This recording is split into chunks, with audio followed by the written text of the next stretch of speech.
I need a hug. Tacos, all you can eat. Lettuce and shells, cheese and meat. It's raining tacos. Yum, yum, yum, yum, yummity yum. It's like a dream.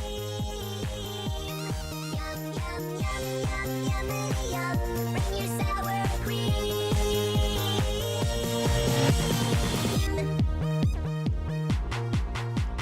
Shell, meat, lettuce, cheese, shell, meat, lettuce, cheese, shell, meat,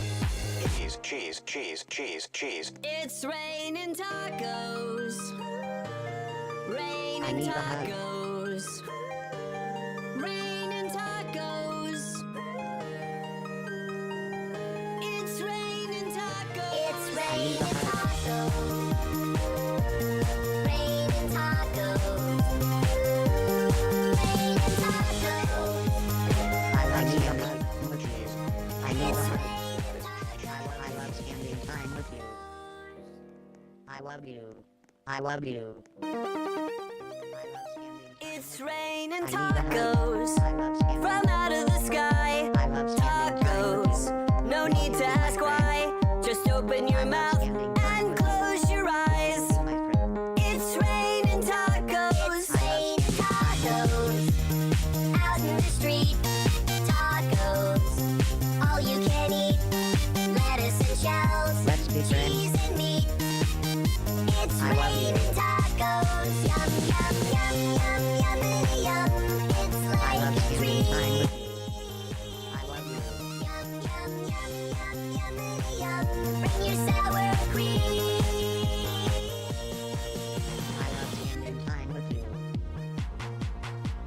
Shell, I love you. lettuce, cheese, shell, meat, lettuce, cheese, I need a hug. shell, I love spending time with you. I need a hug.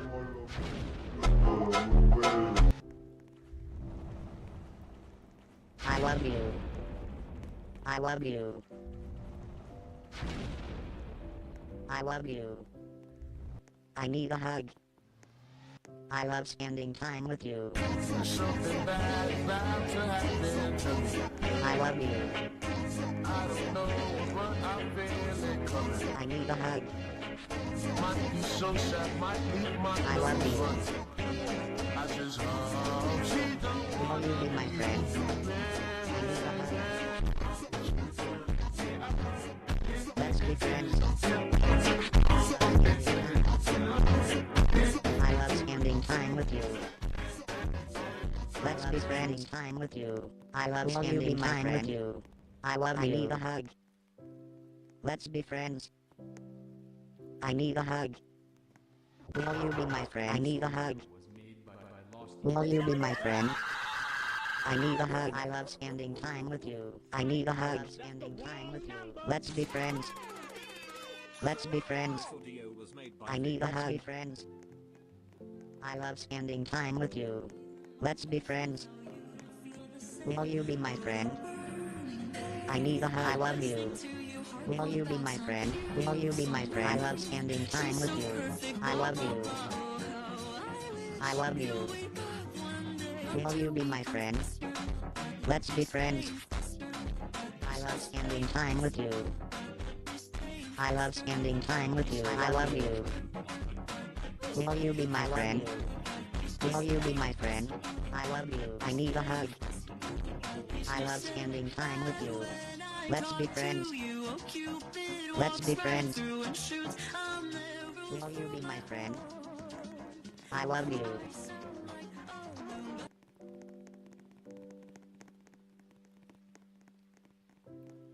I love you. I love spending time with you. I need a hug.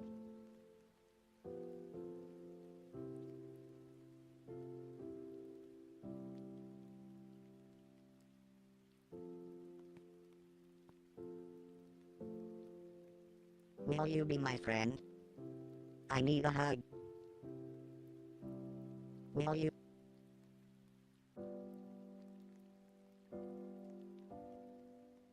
I love spending time.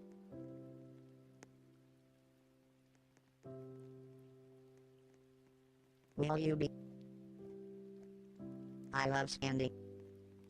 I love. I'm with you. I need a hug.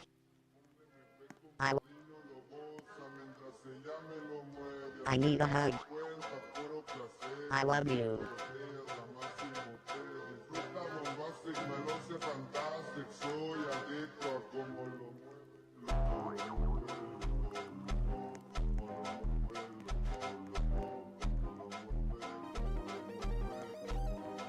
I love standing. You. I love you. Tacos. No need to ask why. Just open your mouth and close your eyes. It's raining tacos.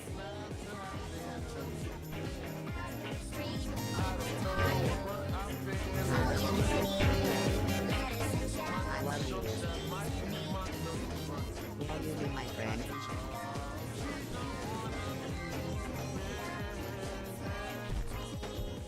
I need a hug.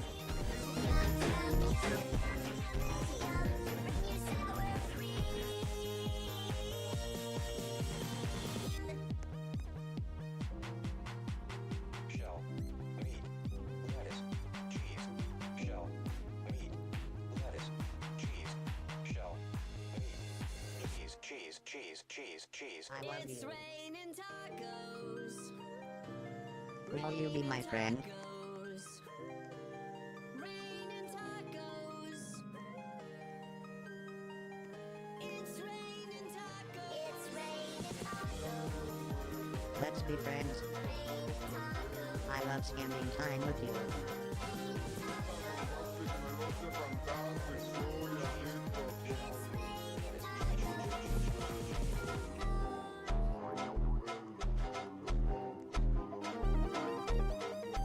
It's rain.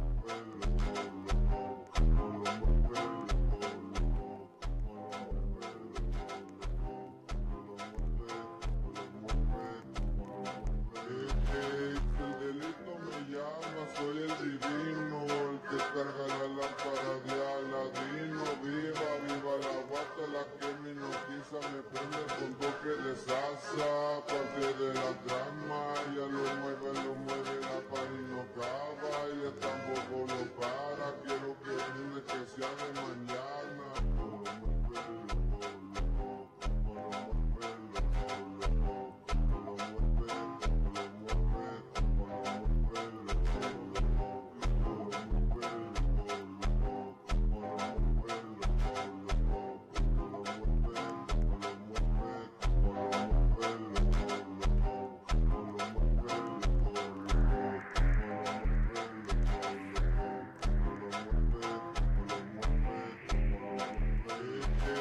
El delito me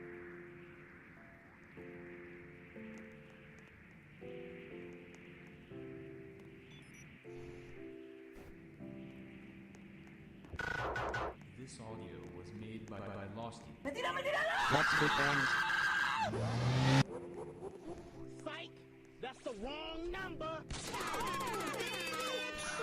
This audio was made by V. I love.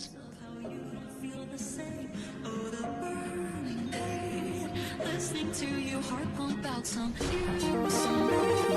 She's so It's pretty. raining tacos. From the sky. Tacos. No need to ask why. Just open your mouth and close your eyes. It's raining tacos. Out in the street, tacos. All you need, lettuce, shells, cheese, meat. It's raining tacos.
Shell. Meat. Lettuce. Cheese. Lettuce. Cheese. Shell. Cheese. It's raining tacos. Raining tacos. It's raining tacos. Outstanding.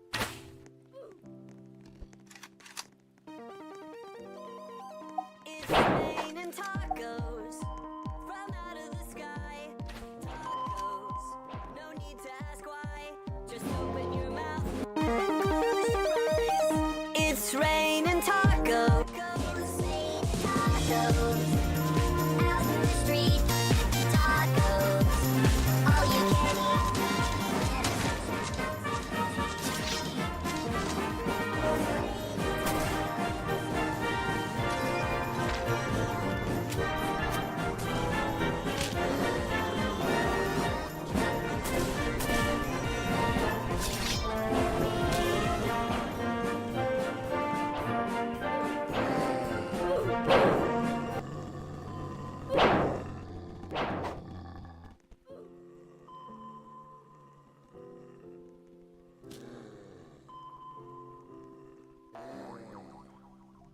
All right, chat.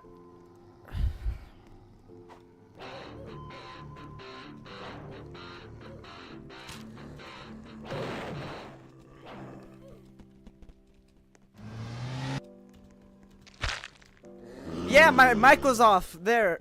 All right. Sorry. My mic was off.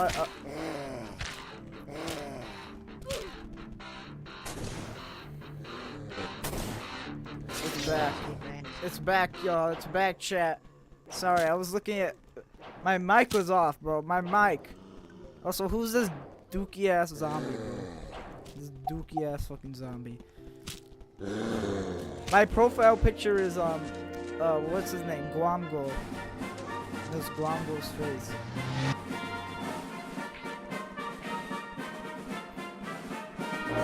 Ba ba da ba ba da ba ba ba da ba ba ba.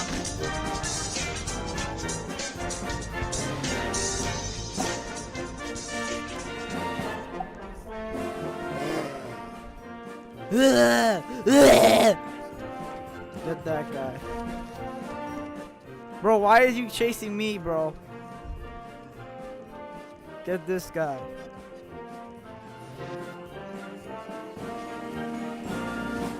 Whoa, whoa, whoa, whoa, whoa, whoa, whoa, whoa, whoa, yo. No, I don't. Why is it raining now? Why is it fucking raining, bro? I need a hug. Alright. Let's be friends.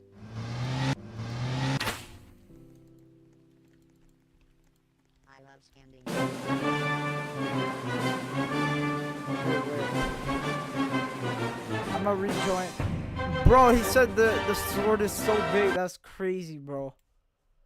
Talking about sword's so big. Why is the sword so big? Like, yo, calm down, broski. Calm down. Alright, I'm gonna do World War One. Alright. Ba-dum ba-dum ba-dum ba-dum ba-dum ba-dum ba-dum ba-dum ba-dum ba-dum.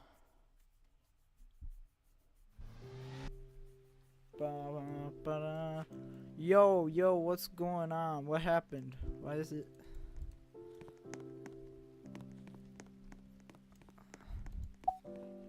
I love you. Hey. Oh! Oh!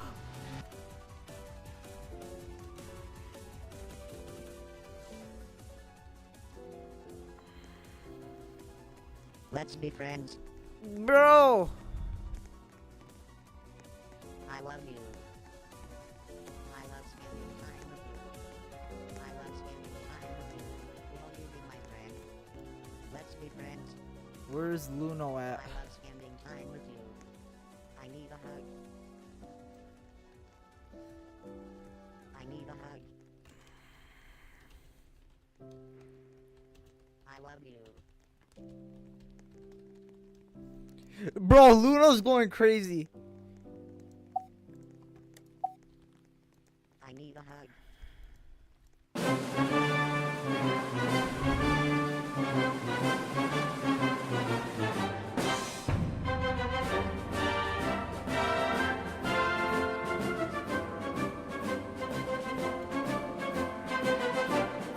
Water is poop.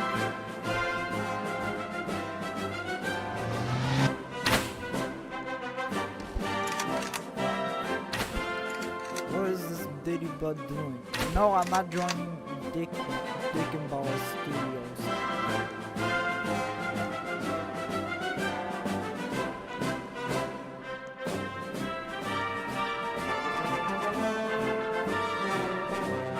Read that message.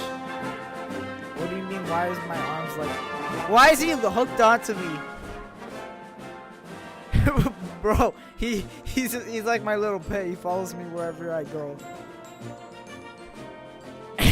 March! Forward, march!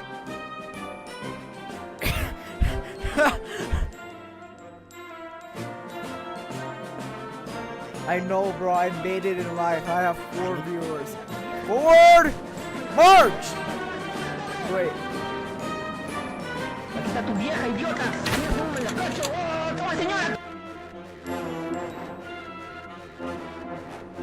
Why is he fucking walking sideways? Hark!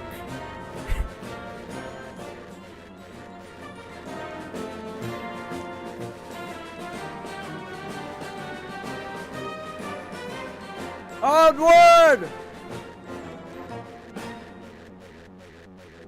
Yo! Where's that coming from?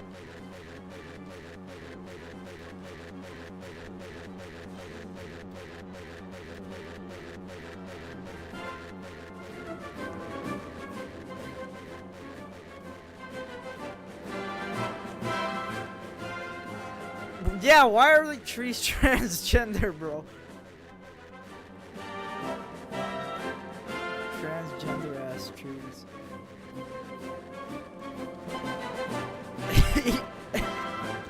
Who the fuck is spamming the N-word?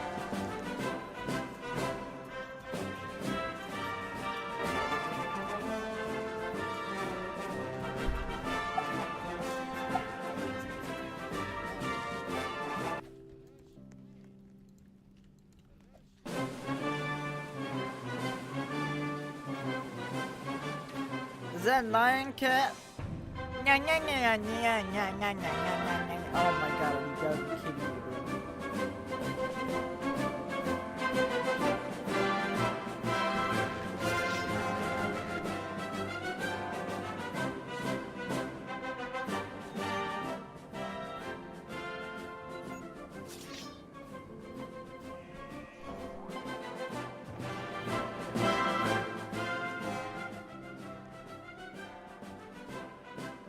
this is so easy, bro. Wait, he's stuck on the corner. Bro.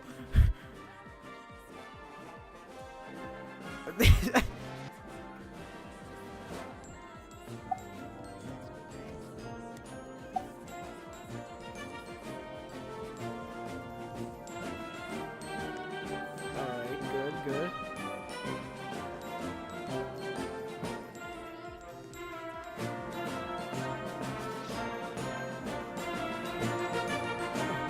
I don't wanna die. I don't wanna die. Oh, fear.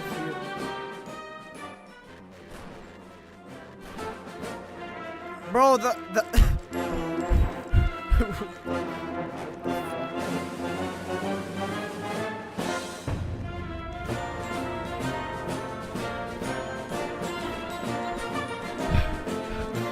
Alright, I don't wanna die, bro. I don't wanna die.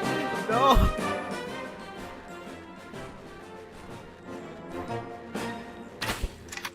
Bro, he tried to shoot me.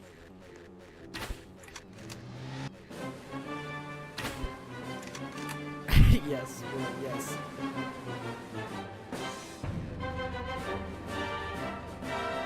I'm sweating so bad right now.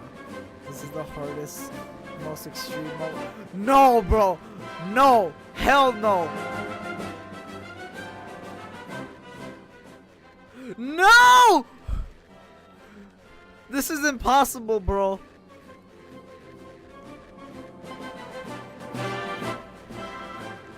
You speaking Spanish, son?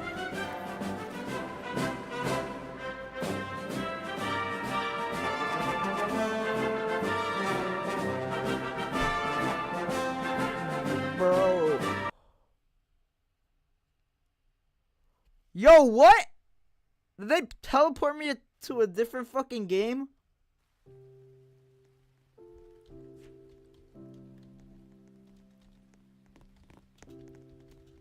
Let's be friends. They made me fucking rejoin. You gotta be kidding me, bro. And then they turned you into a fucking femboy.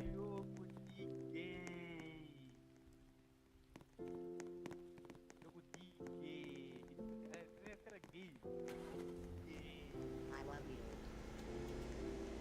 I need a hug. I love spending time with you. Is this your brother, Let's be bro? friends. Why do they all have the fucking man face? I need a hug. I guess. I guess. I love spending time with you.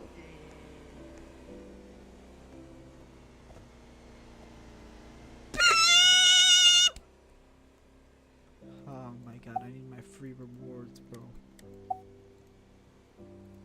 Will you be my friend?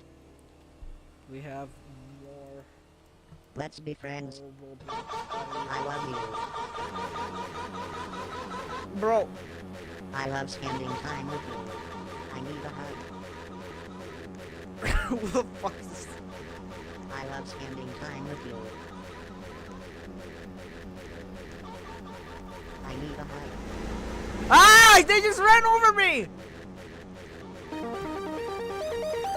It's raining tacos from out of the sky. No, I'm not joining. Tacos. No need to ask why. Just open your mouth and close your eyes. It's raining tacos. Out in the street, tacos. All you can eat. Lettuce and shells, cheese and meat.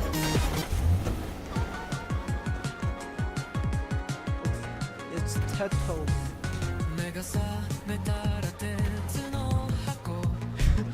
Anime music. Anime music.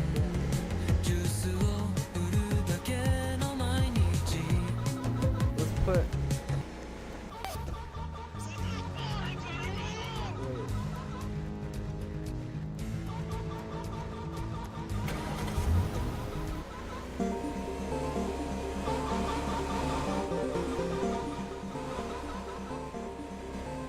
Where did bro go?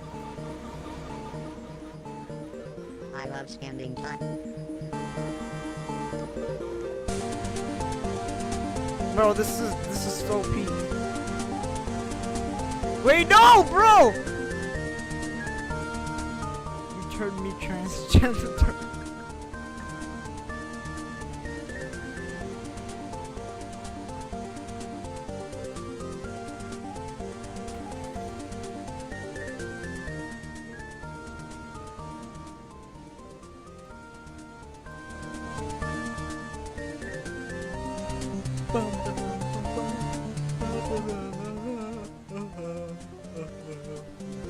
I know, bro, I know.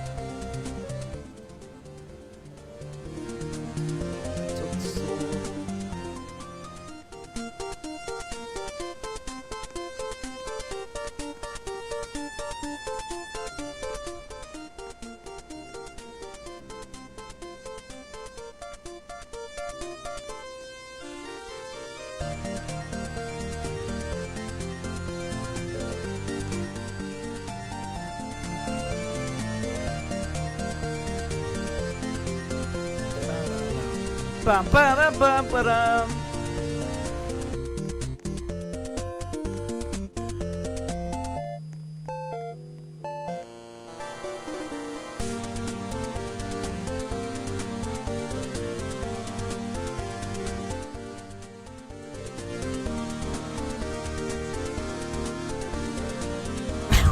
Bro, that was so fucking sick.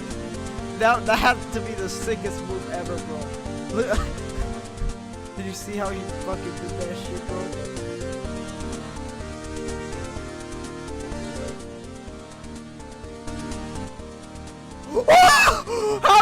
How did I do that shit, bro? How did I do that shit, actually?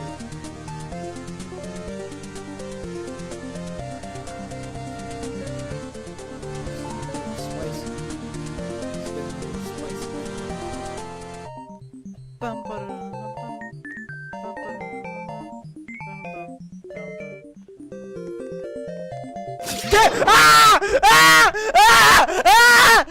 No! Bro!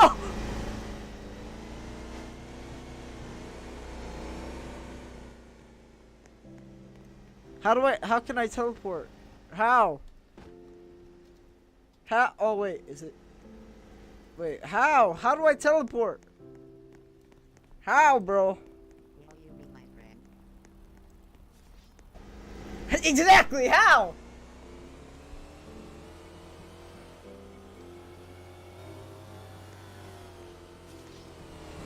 Not dick. Not dick. Frisk! It's Frisk! What icon? Oh, your icon.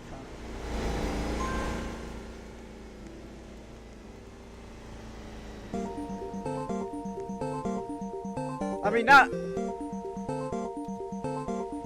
It's Chris, not Frisk. Yes, bro, we got all the damn shit.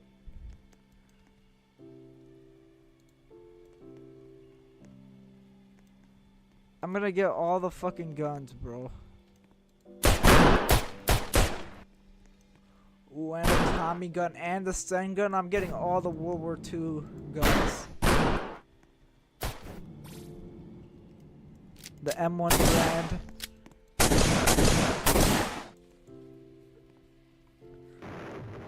Bro, look at all this shit. They have the fucking Halo shit. Oh. No, bro, don't kill me.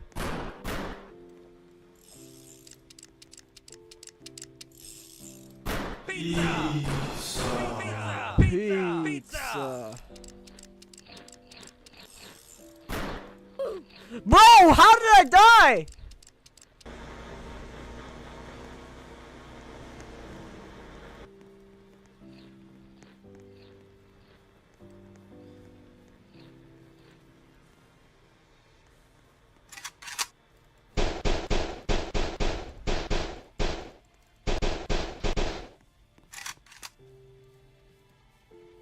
Pizza!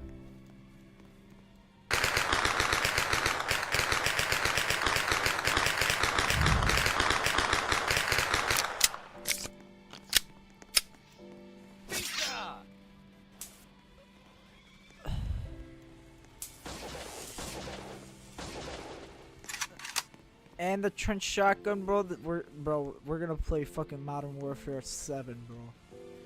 What the fuck am I even saying? Ooh, I have my own depression cloud. I'm sad. Yeah. Alright. Where's the flying shit?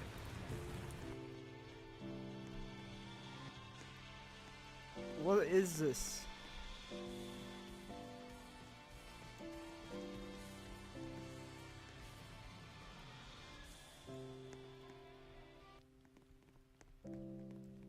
Seven, eight. 7845. What is that? I don't know.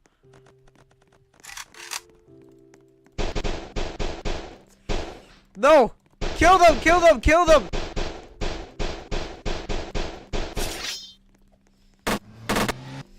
Kill them!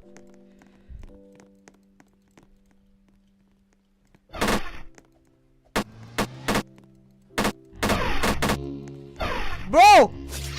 Bro! Help! Help! Help! Help! No!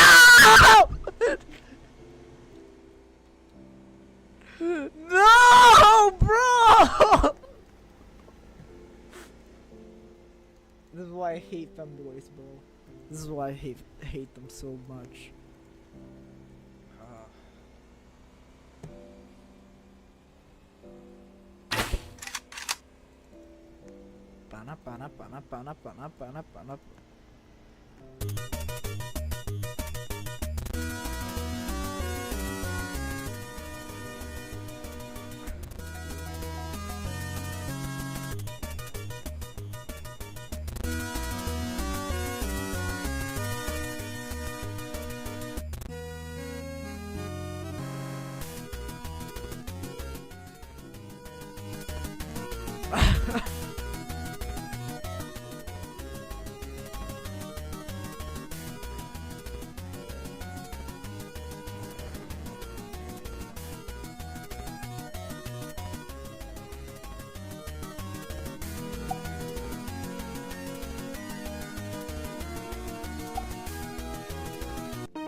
Oh wait, what? Where am I even going?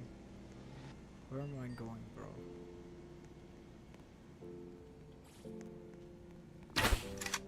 bro? Bro!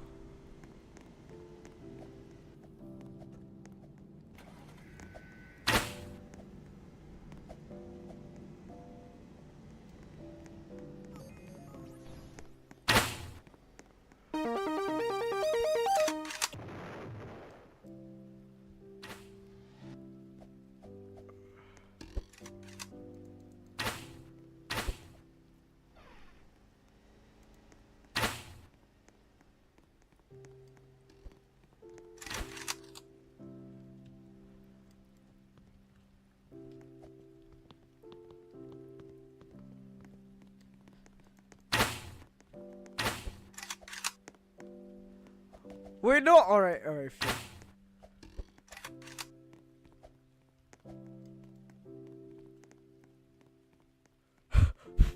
Bro, you gotta be fucking kidding me.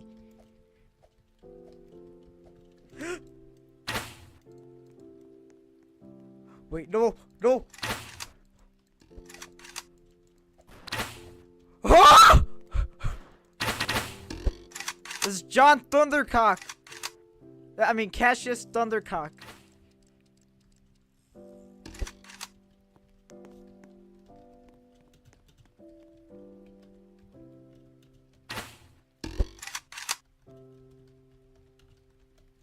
Body cam off.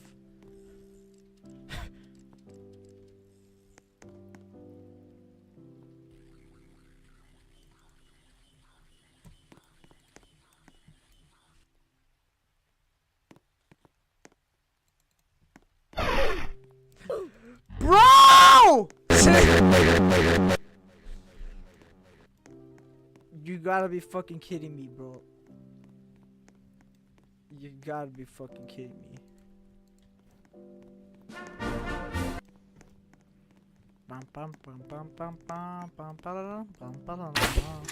Bro, what?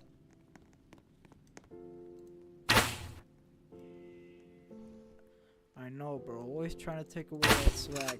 Why the fuck is it? Why can't I grapple up? Let me grapple up.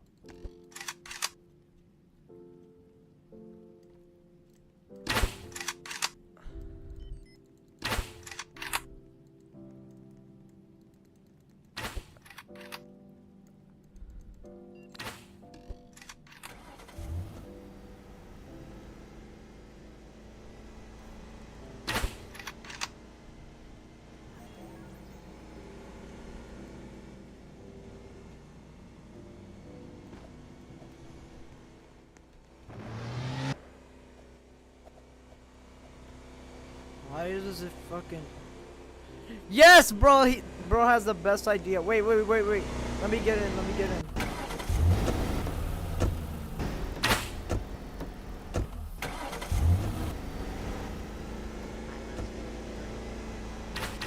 Wait, we could do...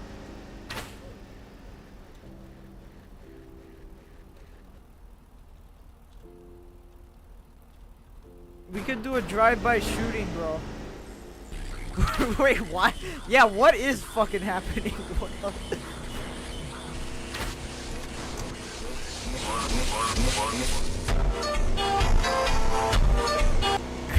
Bro, this has to be the worst fucking... I can't get out! Oh, there.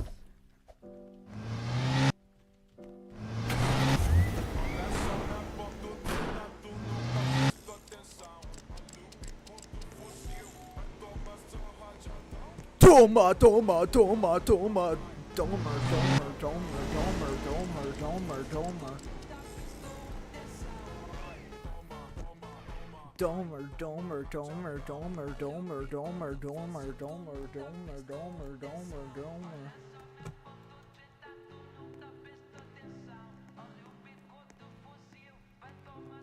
Tung sahur. Domer.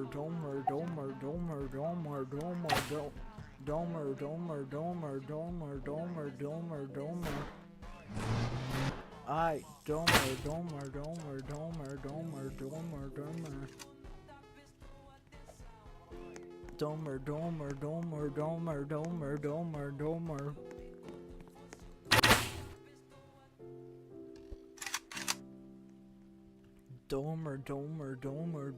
Domer.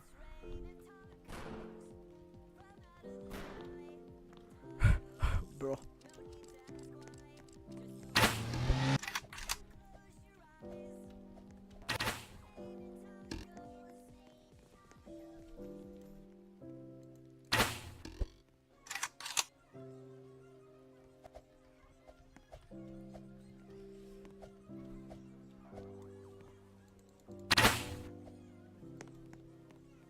Yes, be on alert.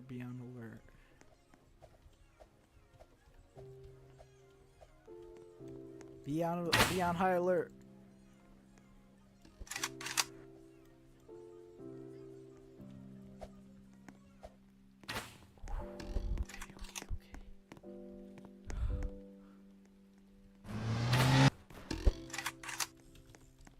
Don't fire. Do not. Don't kill him. Do not kill him, bro.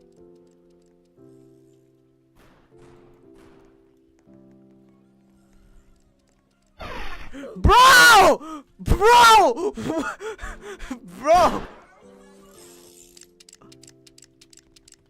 I love you.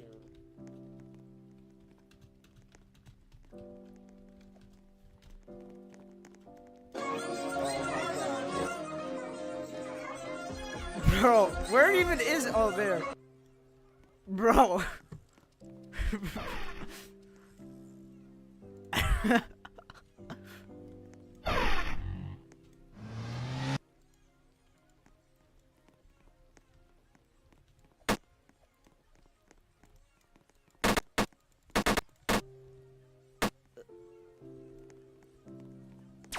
Bro, stop!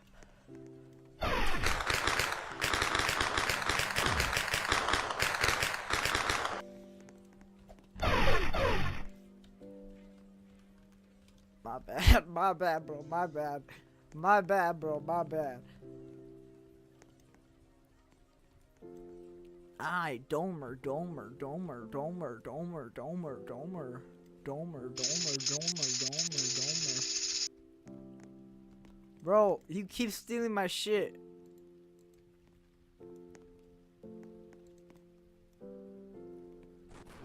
This one works. Bro!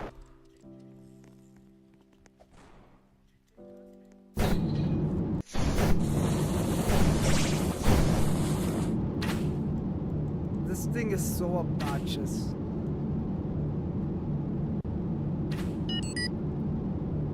I like it. Like, bro, why does it have to make so many fucking noises?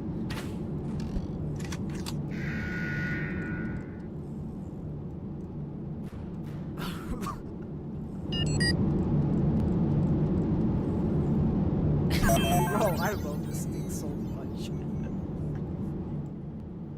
Hell yeah! Giddy up, horsey! Yo!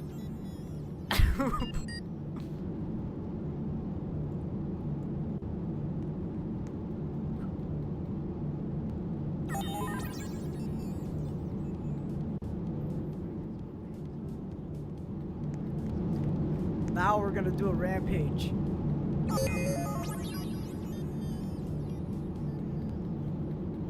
We're gonna kill them all now.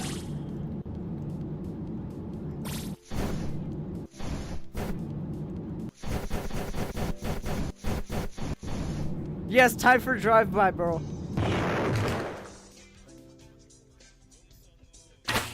Yes, bro, now we do a drive-by shooting.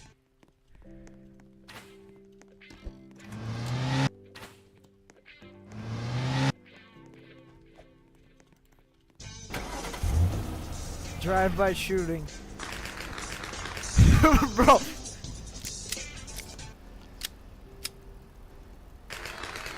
Drive-by shooting. No! No! Bro! Bro! He fucking killed me! DJ Gasp, 2025 é isso aí, ó. Toma, toma, toma, toma, toma.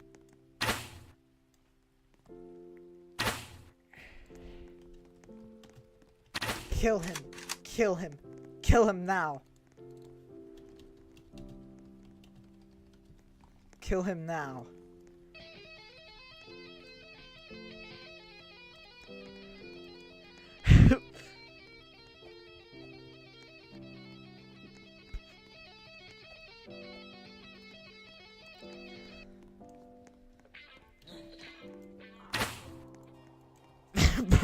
All bro has is a fucking cloud.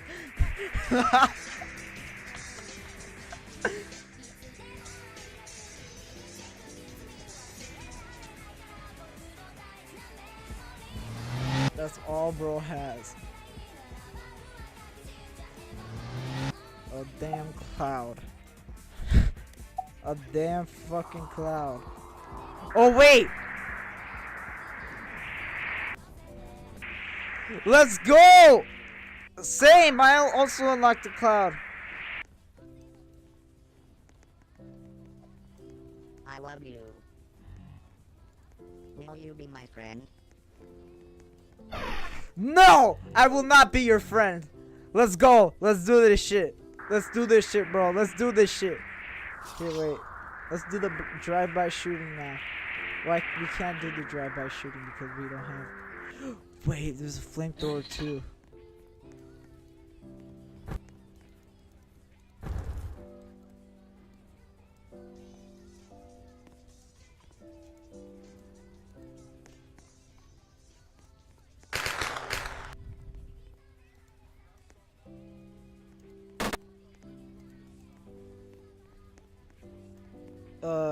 Let me see.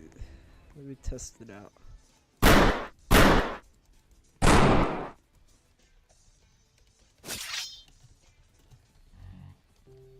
That work? Oh, okay. Here. This one should work. Alright, let's go, let's go. We have all that we need. We have all that we need for the drive-by shooting. What am I even fucking doing in this dumb game, bro?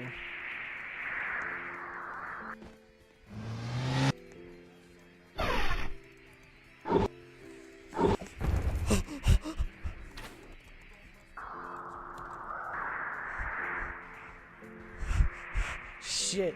Shit, bro. Shit.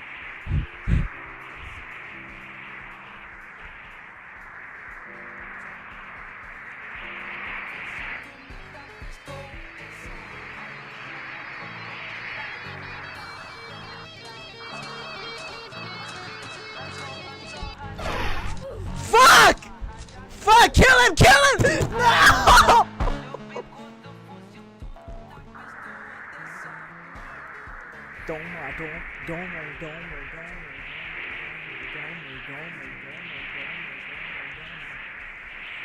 No! Don't rage quit femboy Abby, no.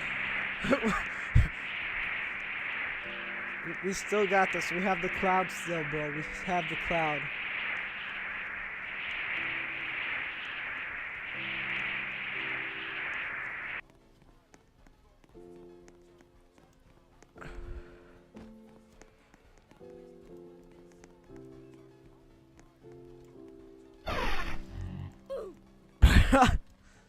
And the shotgun, and then this, Will you be? and then the classic M1 Grand. Wait, this isn't an M1 Grand, bro!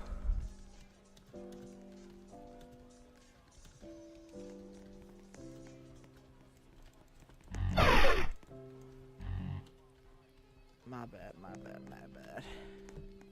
My bad, bro, my bad, my bad.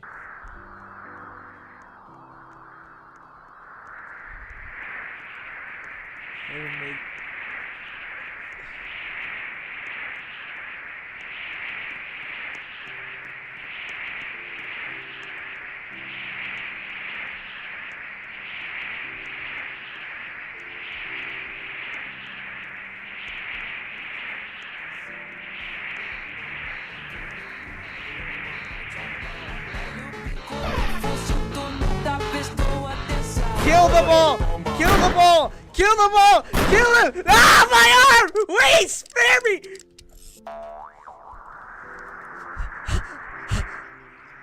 Oh shit! Oh shit! Oh shit, bro!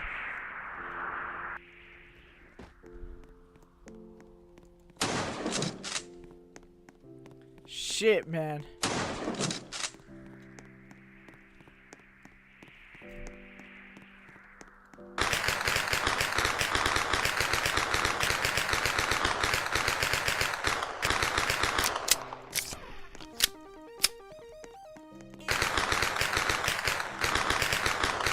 Let's go! We got his ass! We got his ass! Kill them all! Kill them all! Kill them all! Kill them all! Kill them all! Kill them! Kill them! Kill the bird! Kill the bird! Kill the damn bird! Kill him!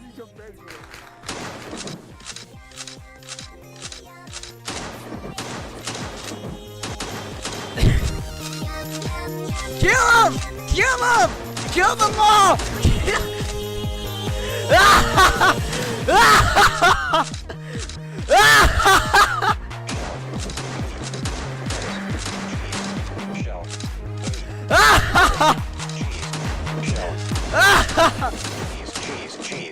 Cheese. Hey, buddy boy. It's a fellow militant.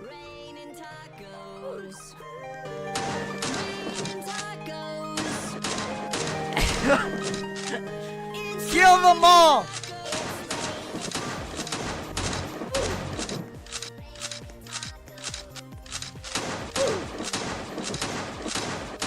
I need a hug. Will you be my friend? Is that Miku? Don't kill Miku. Don't kill Miku. No! Don't kill Miku! Don't kill Miku! Stop! Don't kill Miku! Don't kill Miku, bro. No. Kill them!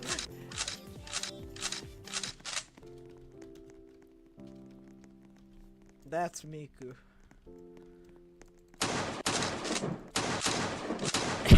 Kill them! Kill them all!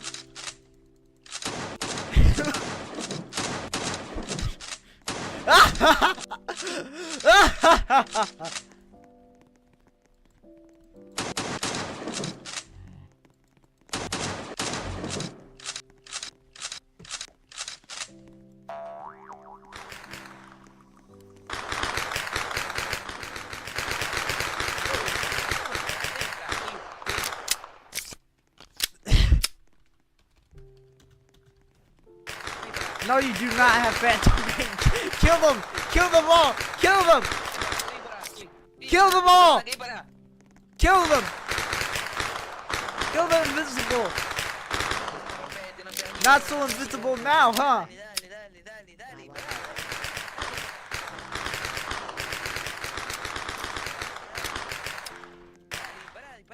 I love being time with you.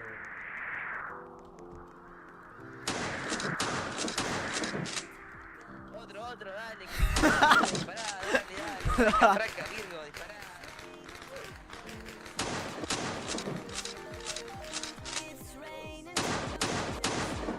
Kill them!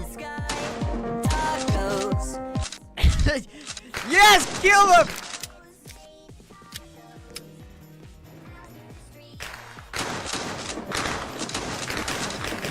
Ow, bro, you hit me.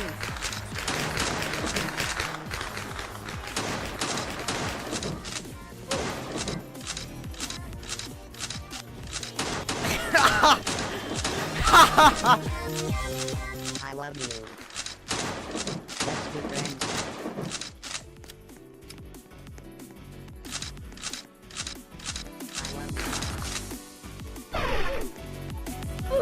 Bro! Stop! No! He killed him! He killed him!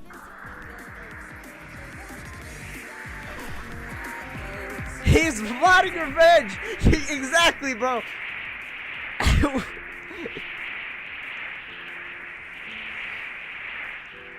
He's gonna try to stop us. Let's go back to our military base. No, it's Femboy hangout. It's like Femboy City, bro. And then now we're just killing them. Oh, I'm sorry, bro, my spam. Bro! Oh god! Oh god! Oh god! Oh god! Wait. We won't kill. We won't kill. We won't kill.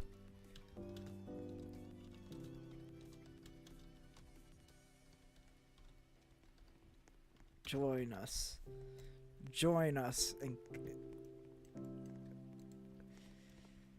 join in the dark side of the Force. Bro!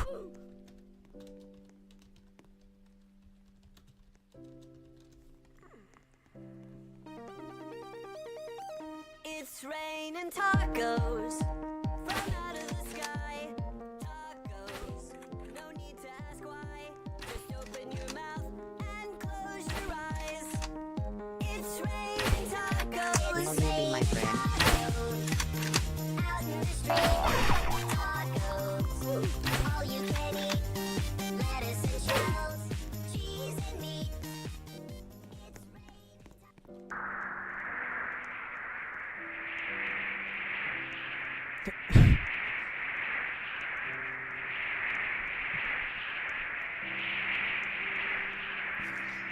Let's kill them all. All of them. Not just the men, but the women. And the children, too.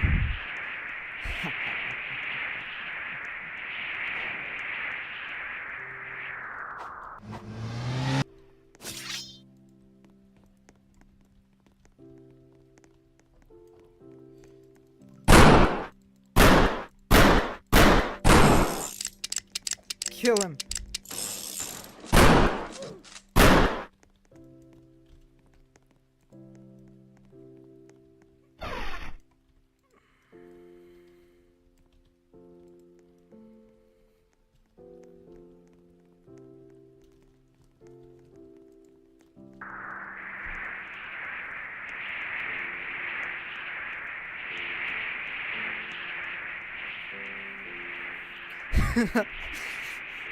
Let's go, bro. Let's go.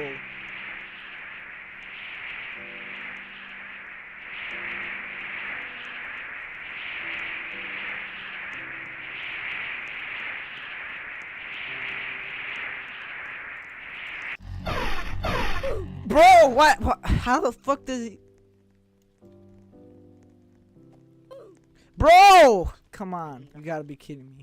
Right? You gotta be kidding me.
Alright, we're all loaded.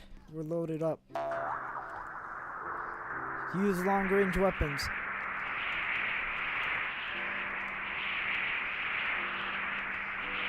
We got this, we got this.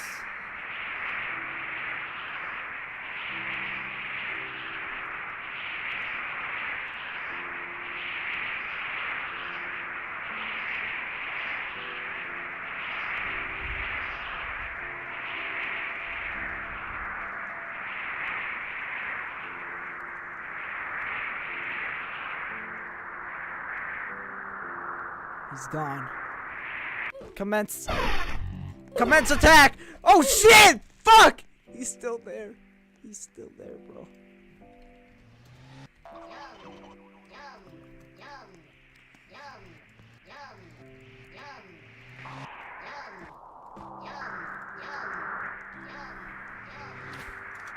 He's still here, bro. He's still here.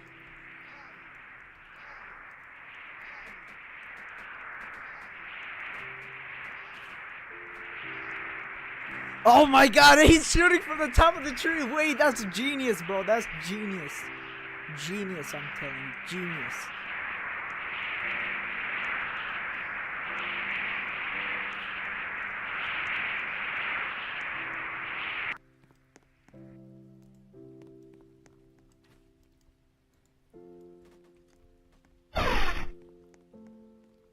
What is that?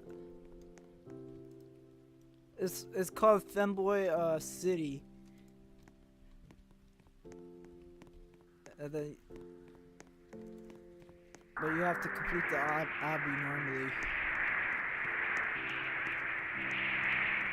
Oh fuck!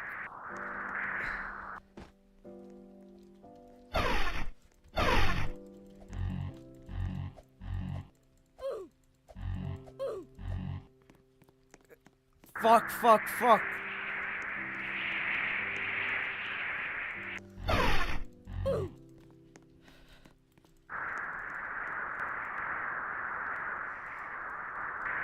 I know, just calm down, bro. Calm down. It's not that bad. One of the guns make you fly across the map? Which one?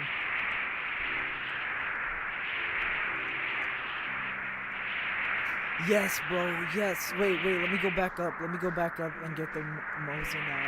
Not the Mosin. The M1 Grand.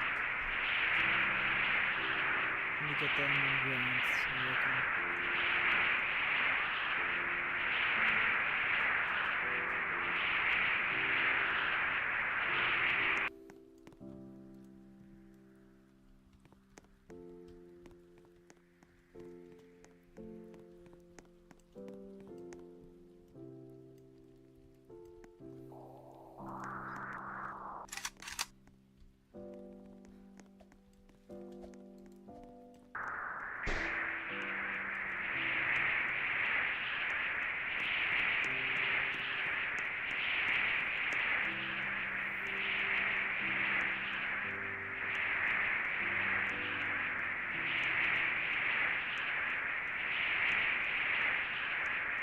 Don't even trick, dog.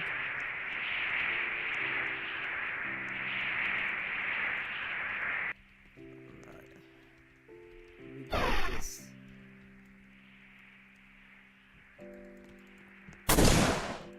Kill them! Kill them all!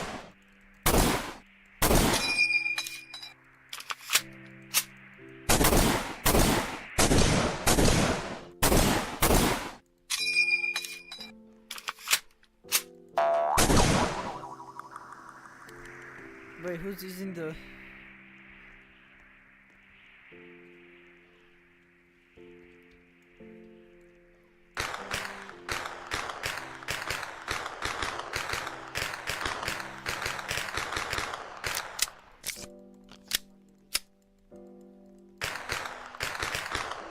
Wait, where is he?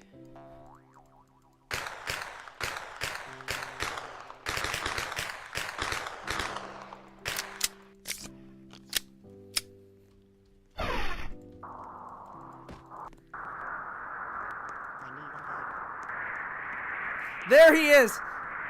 Stay clear from him, stay clear!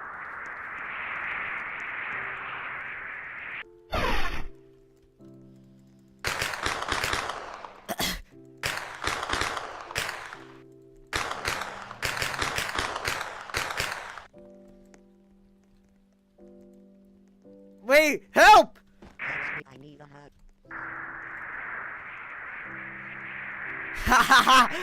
I'm like the Green Goblin, bro. I'm like the Green Goblin.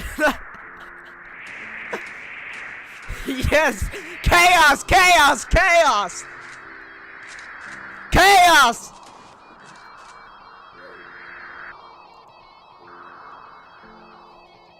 Bro, this is the best shit ever.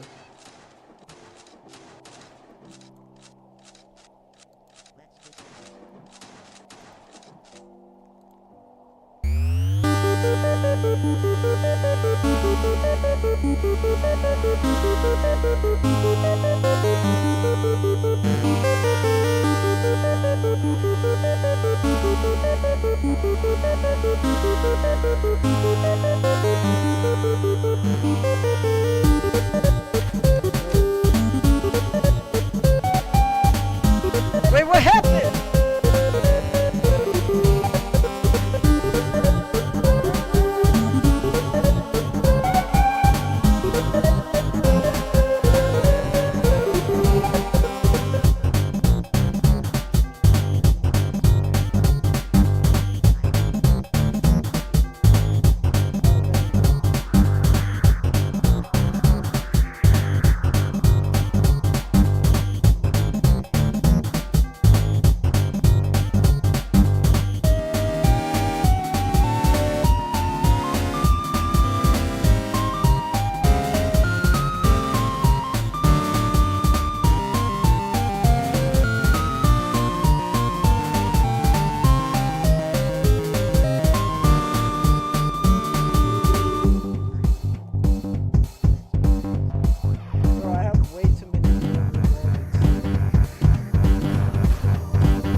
Oh my god, Radiohead, bro. Radiohead.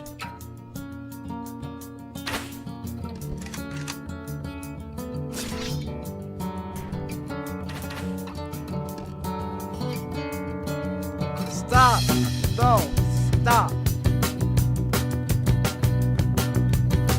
Radiohead is so tough, bro.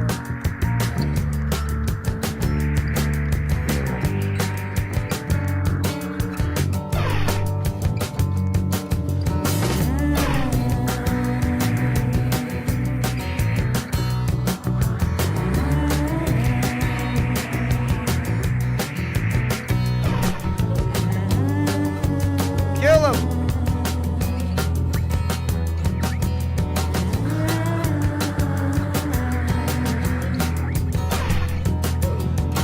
Just as you take my hand, just as you write my number down, just as the drinks arrive, just as they play your favorite songs, your bladder disappears.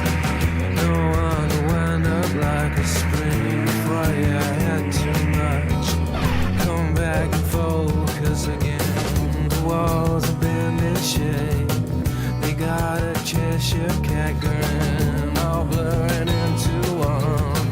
This place is on a mission before the night out, before the animal noises close to get cameras, before you come at all.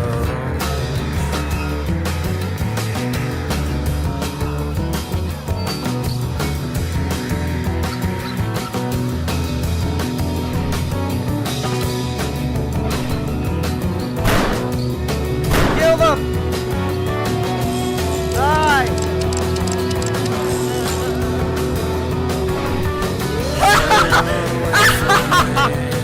Before you're lost between the notes, the beat goes round and round.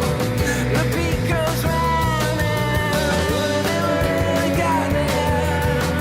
I just pretended that I wasn't playing instruments.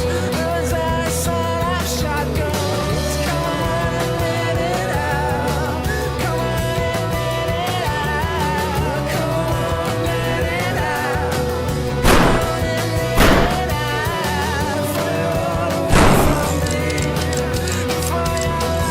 Fuck, wait, he hit me, he hit me, he hit me, he hit me, he actually hit me. Oh shit, I gotta get up. My leg, bro, my leg! He hit me!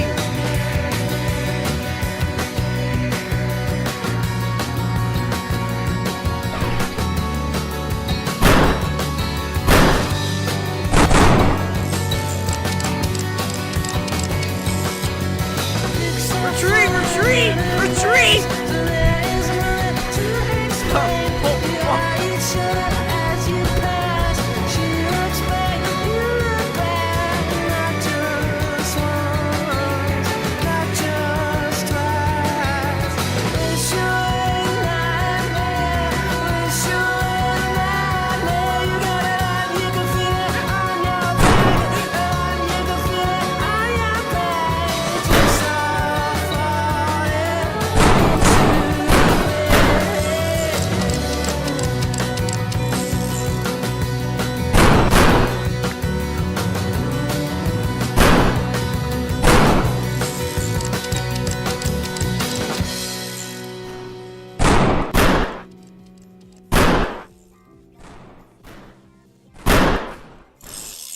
Fuck.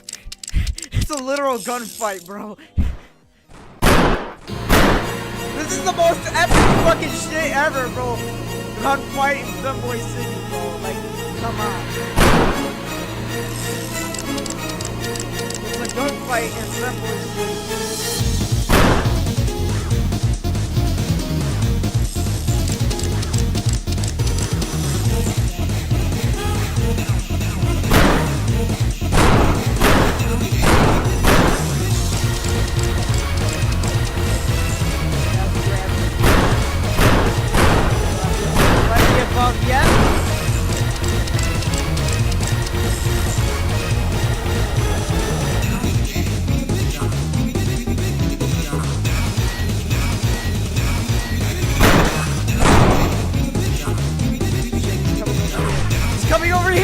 coming over here! Fuck! Shit! Shit, bro! This is the most epic shit ever!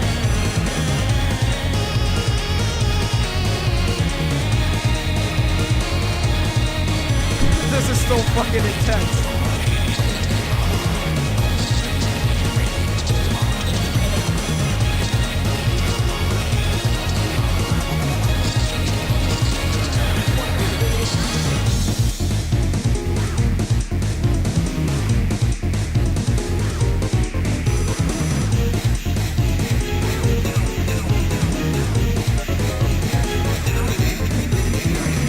Where did he go?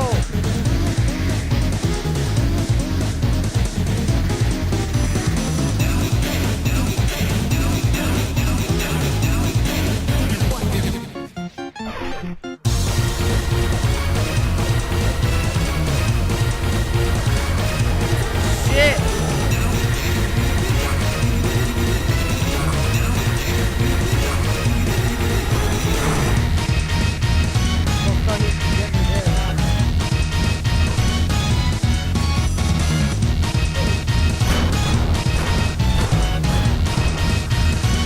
Let's go! Let's go! Ha! Take that, bro. Take that.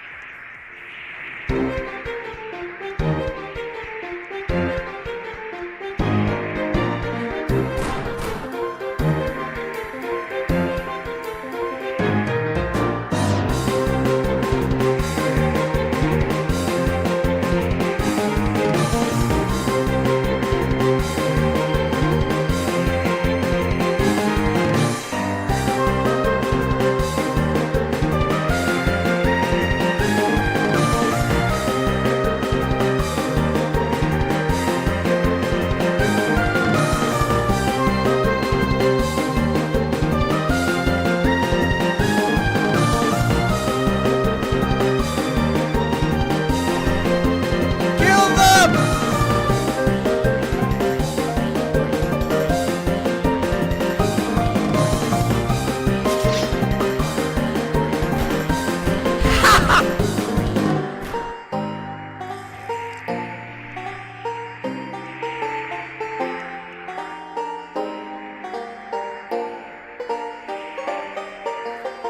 This is so epic, bro. I can see him, bro. I can see him. I can see him. Wait. I know what to do.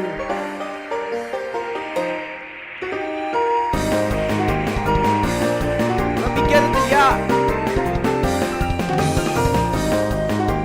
Wait, let me get in. Let me get in.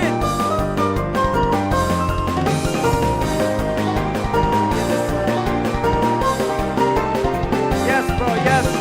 Yes. No. Yes.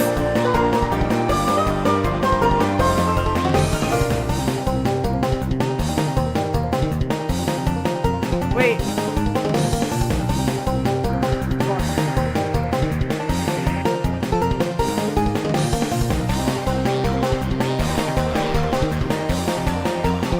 Alright, I'll drive. Ha! Wait, no! No! No! Bro! You gotta be kidding me. You gotta be kidding me, bro.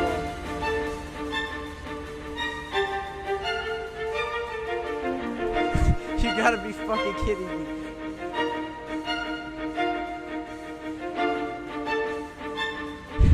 You gotta be kidding me.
Die!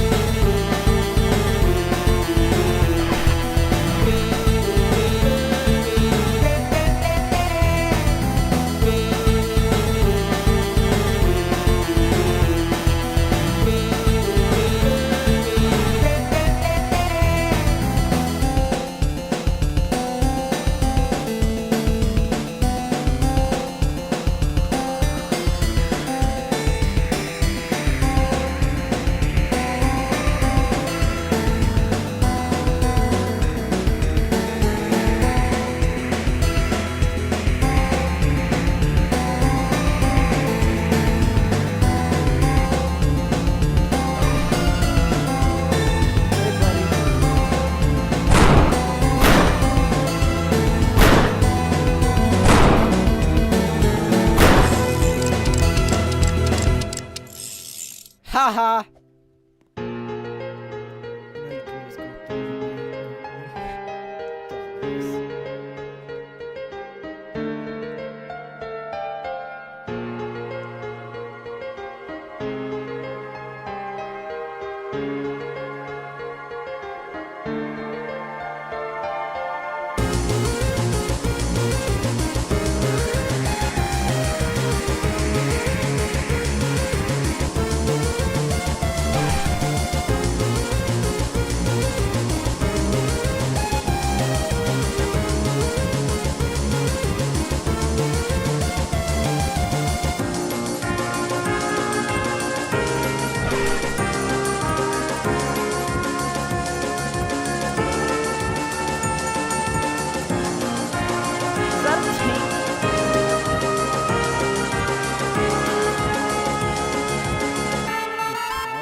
What is that?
die!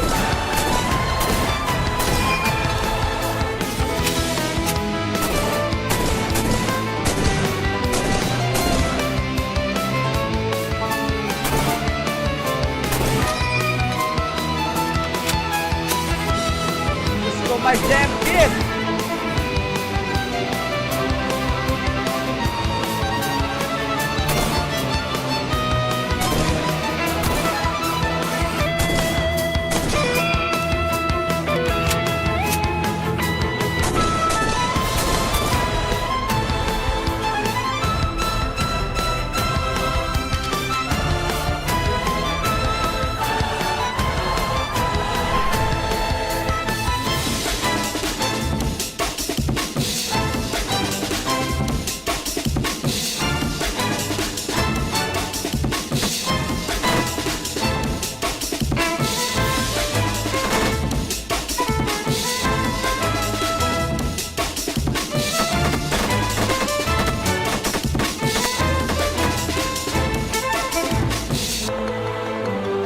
Bro, this is so tough!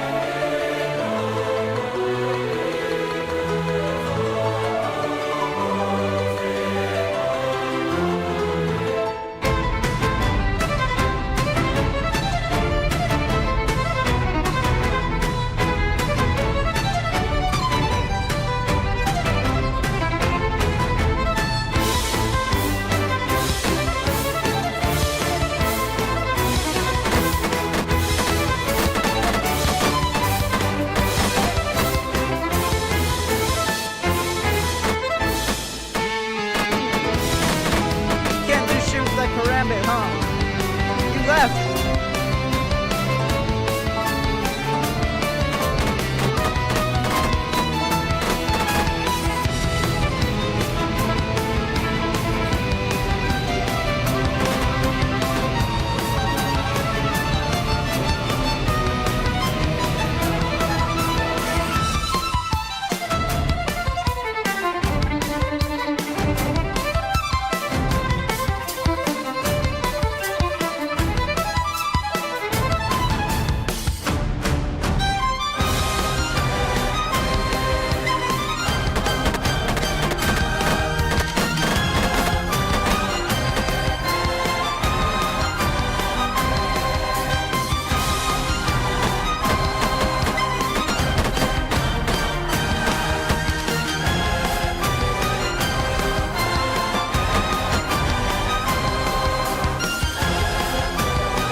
Spring Bonnie! Spring Bonnie, bro!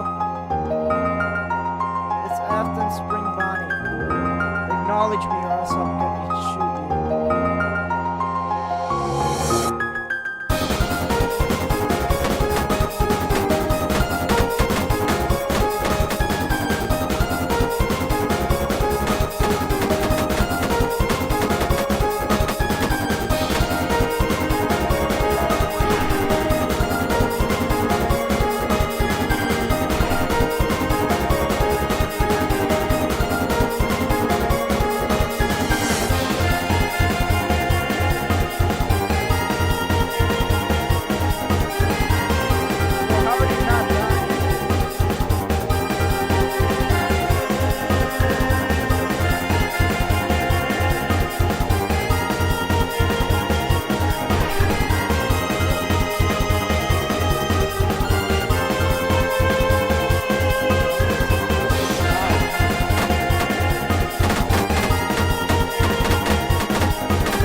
Bro.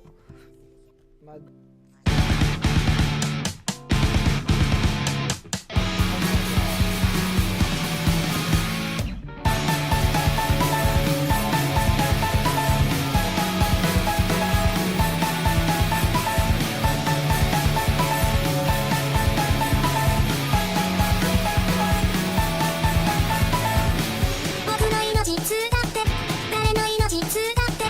Bro!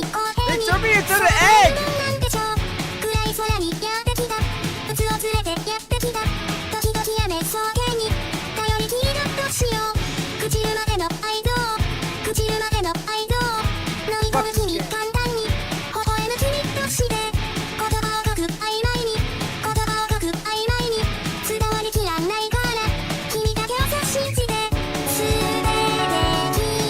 I guess that's it, chat.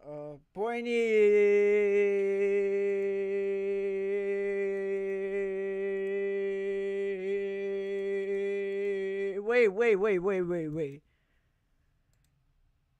Boiny.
Nah, bro even gave him the belly.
same thing fucking happened to me.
Peter, where's the fentanyl?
しかいよ飲み込むのが苦しくて朽ちるまでの愛情朽ちるまでの愛情飲み込む君簡単に微笑む君として子供魂の花二つきっと諦めなが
ら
見えないはまず紙一重とかどうせがなんもないからさあー手はずっと濡れていて気づかんほっとしてしまうことまだ気づいてなかった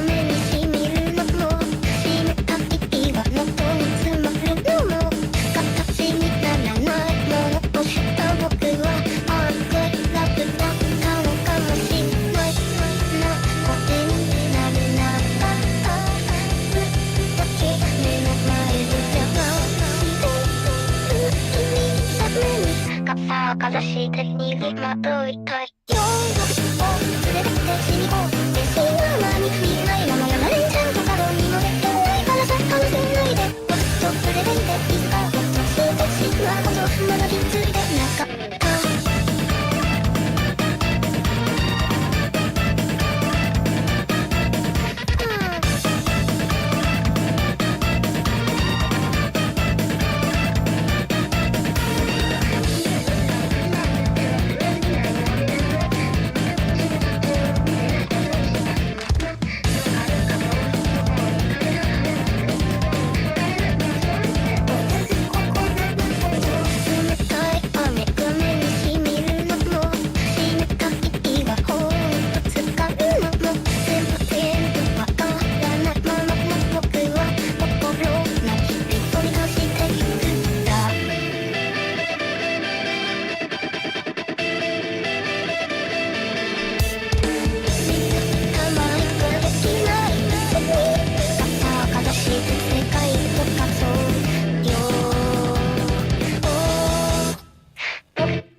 に見えないまま掴みたいとかどうせがないからさ。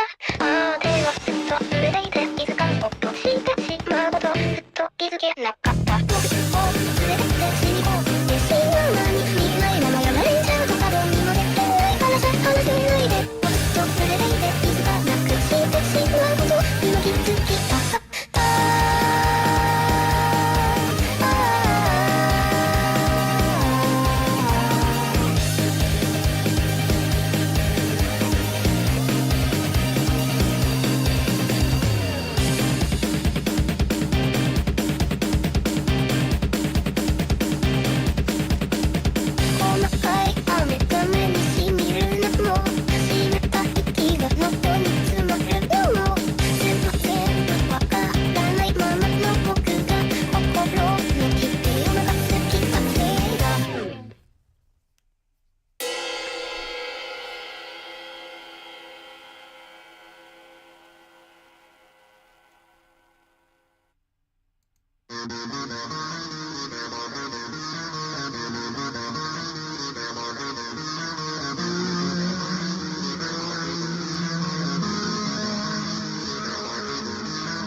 Cái đi bao gạo bạn cơm gạo cái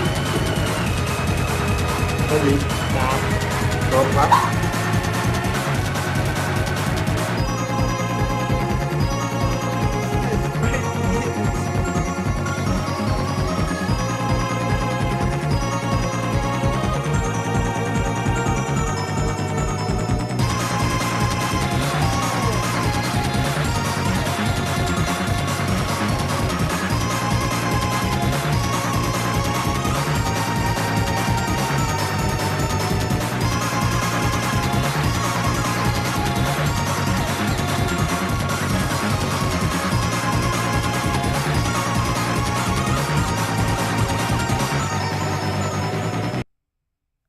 the light.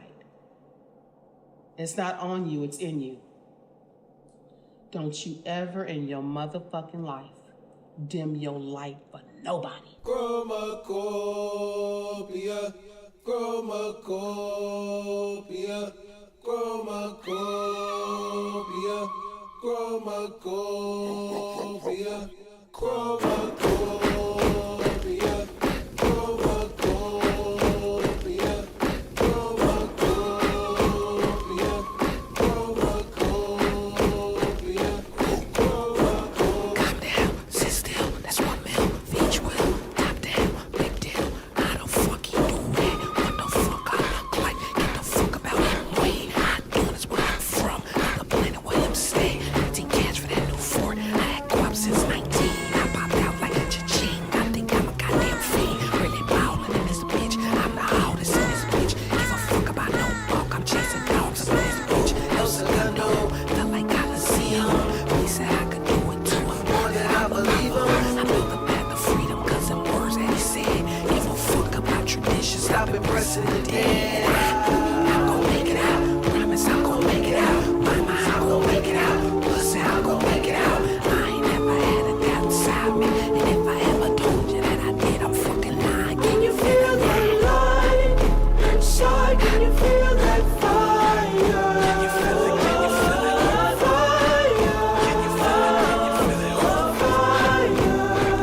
Can you feel the light inside? Can you feel that fire? Can you feel it? Fire.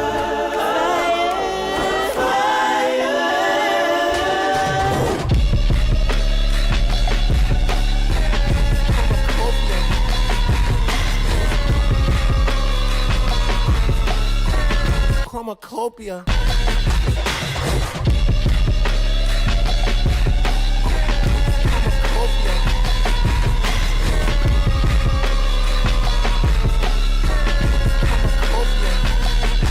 Okay, I is just a box with a light of thunder in me. Gratitude sit under the hubris that's on my sleeve. Mama said I'm special, I was blow shit up at home back in Chromacopia. I don't like the way that this is looking. Mirror got me thinking about my booking. I just need this time to myself to figure me out.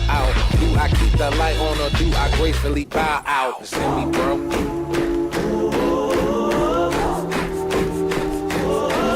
Don't you ever stop being who you are and dimming your light for none of these motherfuckers out here.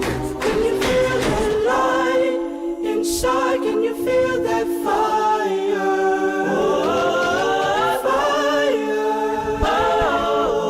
Fire. Can you feel the light inside? Can you feel that fire?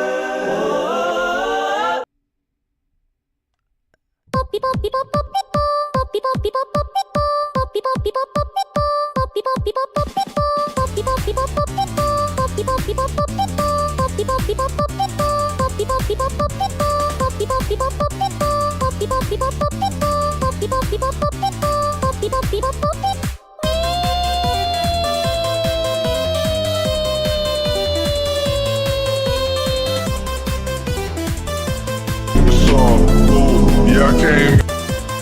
Bitch, I play red wrong. Yeah, bitch, I play red wrong. Yeah. 私の野菜ジュース価格派200円そやそやどせどせそやそやどせどせまろやか野菜ジュースふわふわ野菜ジュース一番おすすめなのは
believe the Epstein files are releasing, right? I'm changing. Mom? They're not gonna do I it. know, it's gonna be fucking redacted like crazy. The Epstein fires. Don't be a jerk.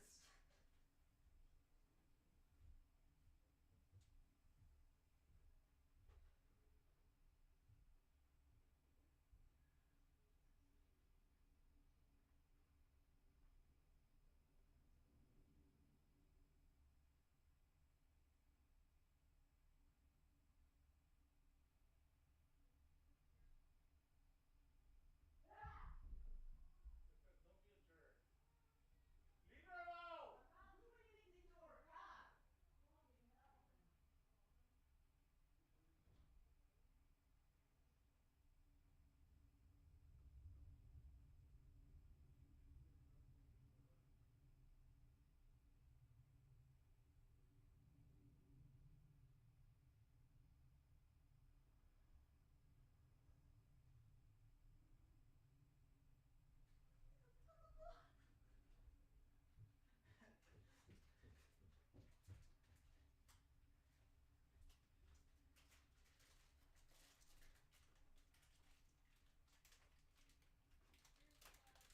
What?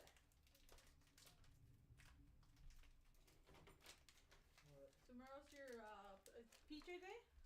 I don't fucking know. It's Epstein Day.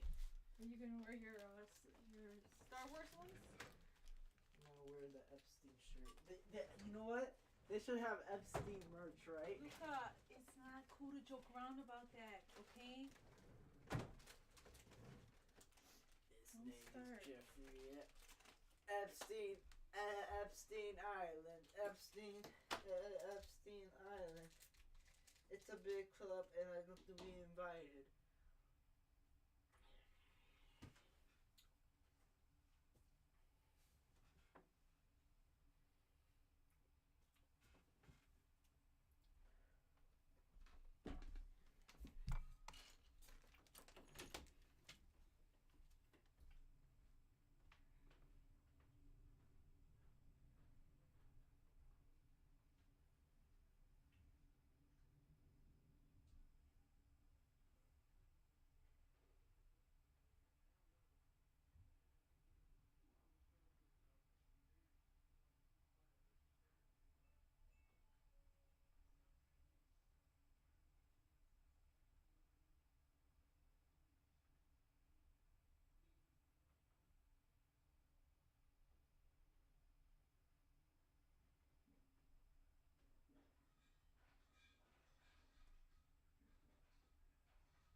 It's a big club, and I don't think we invited.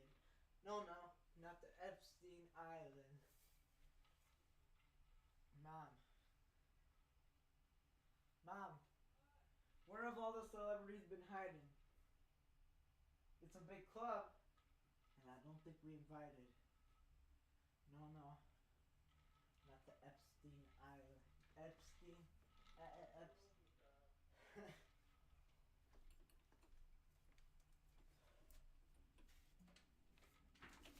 Epstein Island.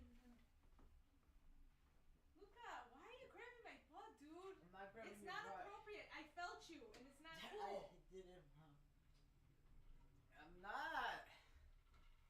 I didn't do anything.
So, I'm doing the thing. Unlike most of the horror series that I cover, I feel like today's horror series needs no introduction. Five Nights at Freddy's has quickly become one of the most popular video game IPs ever. Five Nights at Freddy's currently has 9 games in its main series, as well as over a dozen books written about it and countless fan games. Not only that, but even people who hate the games have to admit that it was probably the most impactful indie horror series of all time. And the craziest part about it is, to this day, no one really knows what happened. Like, if you play through the games, it's very clear that there is a story happening in the background, however the gameplay always takes center stage. And despite the countless Reddit threads and YouTube videos made on the topic, there still doesn't seem to be a clear answer of what happened in the games themselves. So I'm here to throw my hat in the ring and present to you what I believe to be the story of the Five Nights at Freddy's series. See, this video started out, I just wanted to cover the FNAF VHS tapes, because a couple people, specifically Squimpus McGrimpus, which is a funny name, has made fantastic horror set within the universe of Five Nights at Freddy's, but taking its own story direction with its own characters and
events. However, after getting all of my research done for that, and then thinking how I would describe it to you all, it wouldn't make a lot of sense to someone who wasn't familiar with the Five Nights series. So I asked myself, what is the minimal amount of information I need to tell you about the Five Nights series in order for you to understand the VHS tapes? And that eventually devolved into me breaking down the entire story with all of the characters and major events.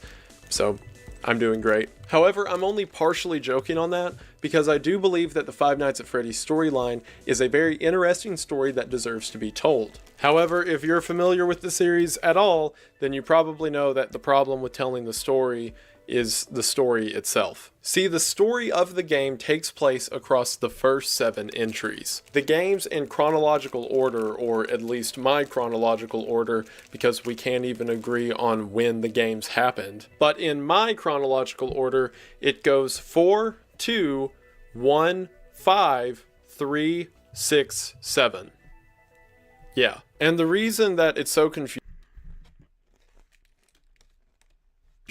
the game's in chronological order, or at least my chronological order, because we can't even agree on when the games happened. But in my chronological order, it goes 4, 2, 1, 5.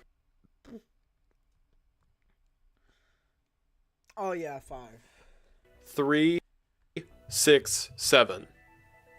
Yeah. And the reason that it's so confusing for newcomers to the series to try to figure out what's going on is because anytime you search something like Five Nights at Freddy's Theory, you're greeted with videos from 5 years ago, whenever the 3rd game was out, so we didn't know the events in the 4th game were going to happen. But then the theories from the 4th game didn't know that the events of the 5th game were going to happen. So people kept trying to glue together a puzzle because all the pieces weren't out yet. But now I, in the future, with the privilege of hindsight, can put together the puzzle the way that I believe it was always meant to be viewed. And I'm going to do that in a kind of controversial way. I want this video to serve, again, not only as my take on the timeline for those out there who are a fan of the series, but also as an introductory point so that new people coming in are able to view all the information and better understand the story. And when you look at the entire series as one narrative, I think it becomes far more interesting and far more terrifying. So in order to achieve both of those ends, and again putting emphasis on the fact that this is a cool story that deserves to be told, I am simply not going to explain myself. At least not entirely explain myself. Like, several of the things on this board go against the majority of the community's interpretation of what happened. So whenever I have a real controversial take, I'm going to explain that. But like over here, I have one of William's children listed as being named Evan. In order for you to understand the story, I don't need to sit here for 10 minutes and tell you about we got the name Evan because in the survival book, which is an accompany book for the games, they found a series of numbers on one page and then added them together by the page number at the bottom and then went over to a letter grid and input those values and got the name Evan. Because if you're not familiar with the series, that's how we found out everything. And again, while I think stuff like that is cool, more people, at least currently, are focused on if his name's Evan or not, rather than the entire plot and story of what happened. And I think that the latter is far more interesting. So I know this has been a long introduction, but there's a lot to explain. As always, there's going to be timestamps in the description for what I'm describing, but I'm going to go through the timeline, or my opinion of the timeline, for the Five Nights at Freddy's video game series, as well as talk about the characters. And then from there, we will begin talking about the VHS tapes and the other YouTube horror shorts based around Five Nights at Freddy's, because I think they're really cool. And if any of this sounds cool to you, stick around after the ad as we're going to get into pretty much the entirety of the Five Nights at Freddy's series. But before you listen to me ramble for an absurd length of time, let's make sure you're listening the right way with today's sponsor, Raycon earbuds. With over 48,000 5-star reviews, Raycon is the best audio quality and the best package available. Thanks to the rubberized oil design of Raycon earbuds, not only do they fit comfortably in your ear, but as you can see, they're very slim and discreet while you're wearing them. And thanks to that design, whenever I sit down at my computer to play video games or edit videos, I can just leave them in and it's never a problem. Not only that, but as you can see, Raycon earbuds latch comfortably into your ear and regardless of how you move your head, they won't fall out. Not only that, but Raycon also offers a 32-hour battery life with 8 hours of playtime, so as soon as you charge them up, you're good to go for the rest of the day. Furthermore, Raycons offer a push button feature on the side of both earbuds, so if you need to skip through the music or pause the music or even pick up a call, you can do that by simply tapping the earbuds and never taking your phone out of your pocket. And thanks to Raycon, if you go to the link in the description at buyraycon.com/Wendigoon, you will be able to get your Raycon earbuds for 15% off. That's right, just go to the link below at buyraycon.com/Wendigoon and you will be able to get this fantastic audio package at 15% off. What's not to love? Thank you all so much for watching the ad, and thank you so much to Raycon for sponsoring the video. It really does mean the most. I hope you all check them out. Link is in the description, and we are back to the video. We are going to go ahead and get into it, but as always, thank you for watching. The first thing to understand about the Five Nights at Freddy's series is that at its core, it's the story of two people. And those two people are William Afton and Henry Emily. Henry and William were business partners, and they went in as partners together on a new branch of children's entertainment. This new style of children's entertainment would be demonstrated on their first business venture together, a restaurant known as Fredbear's Family Diner. With later entries of the series, as many people have pointed out, you could think of the restaurants as a sort of Chuck E. Cheese establishment. The kind of places that would have singing animatronics, as well as arcade games and pizza parties for children of all ages. However, at least in the beginning, Fredbear's wasn't like that. It was a much smaller establishment that boasted two animatronics. The down-to-earth, homey nature of it is even present in the name of Fredbear's Family Diner. It certainly seems like a passion project, not only in the name and very nature of a children's entertainment business, but also in the attitudes of the two owners. From everything we see later in the series, it seems like Henry was the business and managerial side of the partnership, while William was more interested in the day-to-day operations and specifically the construction of the animatronics. What made these animatronics unique, and the thing that set their business apart from other competitors, was the addition of something William dubbed as spring lock suits. The core idea behind a spring lock suit is that it is initially a normal animatronic. However, if someone were to twist the gear on the back of the costume, the animatronic parts would slip to the sides and allow a worker to step inside of the animatronic itself and use it as a costume. Whereas at other establishments, the children would see an animatronic on stage and then a worker would come out to serve them pizza in a kind of dollar store mascot version of the costume. At Fredbear's Family Diner, they could watch the animatronics get off stage themselves and come play with the kids. It seems like in the beginning that was part of the goal for William, to keep the magic alive in the mind of a child. And in the beginning, it seems that they had such humble beginnings that William and Henry were the people running the costumes themselves. Despite being owners, they would take the time to step into their own respective spring-lock suits and go play and entertain the children. Henry would pilot the restaurant's namesake, the Fredbear suit itself, whereas William would slip into the secondary mascot of the business, a golden rabbit costume which would later be known to the community as Spring Bonnie. Perhaps part of this dedication to the project came from the community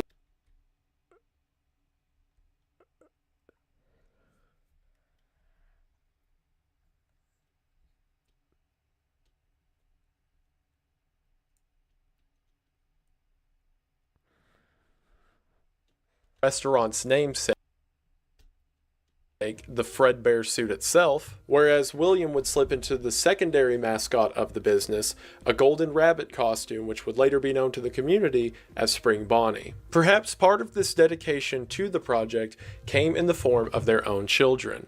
William having 3 children himself, Elizabeth, Michael, and Evan, and Henry having one daughter by the name of Charlie. I know that in the books it mentions Henry has a son as well, however he's never mentioned anywhere in the games, so again, I'm just talking the games, he doesn't exist up here. Something that I want to mention really quick on this timeline is if an event is inside of a red box, that is a definite year that that event happened.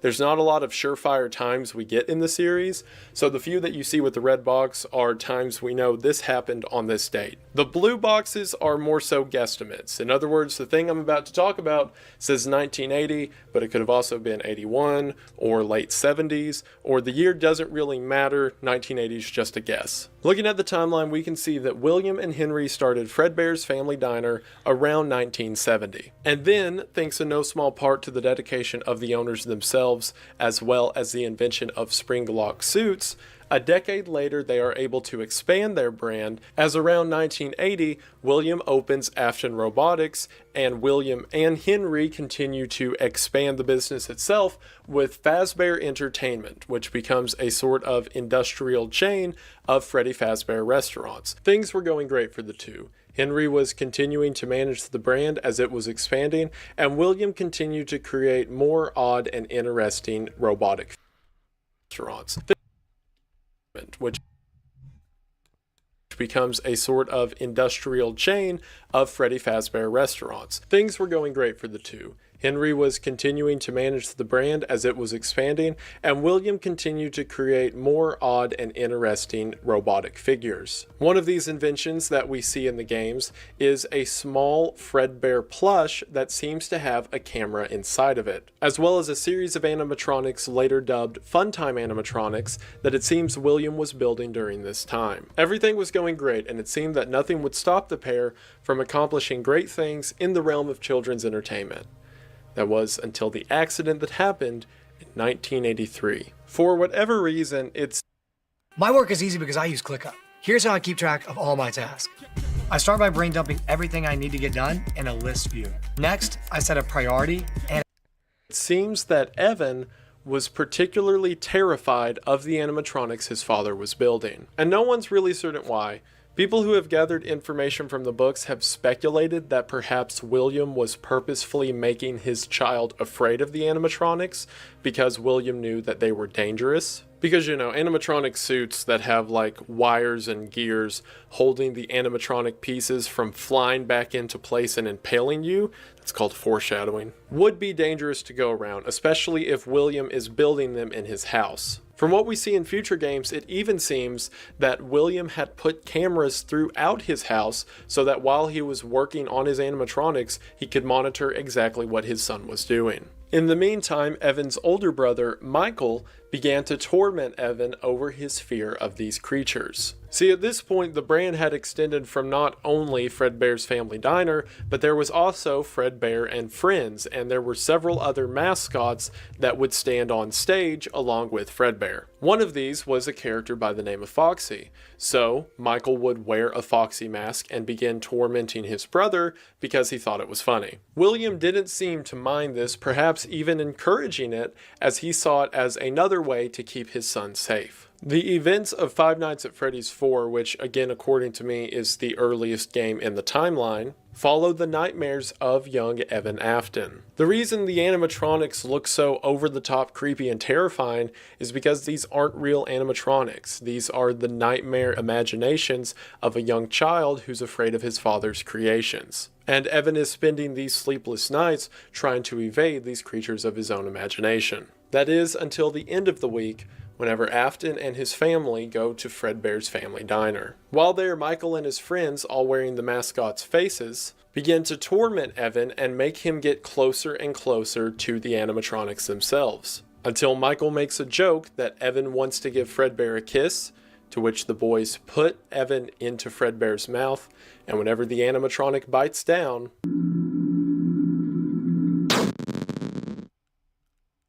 Evan doesn't die yet, at least not immediately. His family rushes him to the hospital where he remains comatose for the next couple days. In the final levels of Five Nights at Freddy's 4, it's possible when looking back at the bedside to see things like a hospital IV bag or flower pot. Not only that, but the nightmares within the final nights of Five Nights at Freddy's 4 transition from being the general different animatronics from the restaurant to just nightmarish apparitions of Fredbear himself. While Evan is lying in a hospital bed, we hear Michael tell Evan that he's sorry and ask for his forgiveness. until the Fredbear plush itself begins to speak to Evan. As established earlier, this is one of William Afton's camera plushies, so it's safe to assume that this is William speaking to his son. In his final moments, we hear William say that it's going to be okay and that he's going to put Evan back together before everything fades out and Evan seemingly passes away. Now, if you're a big aficionado of the series, you may disagree with that placement in the story. However, this, as well as the events that happen directly afterwards, are so debated, and there's so many different options of when this happened, or this happened before this, or blah blah blah.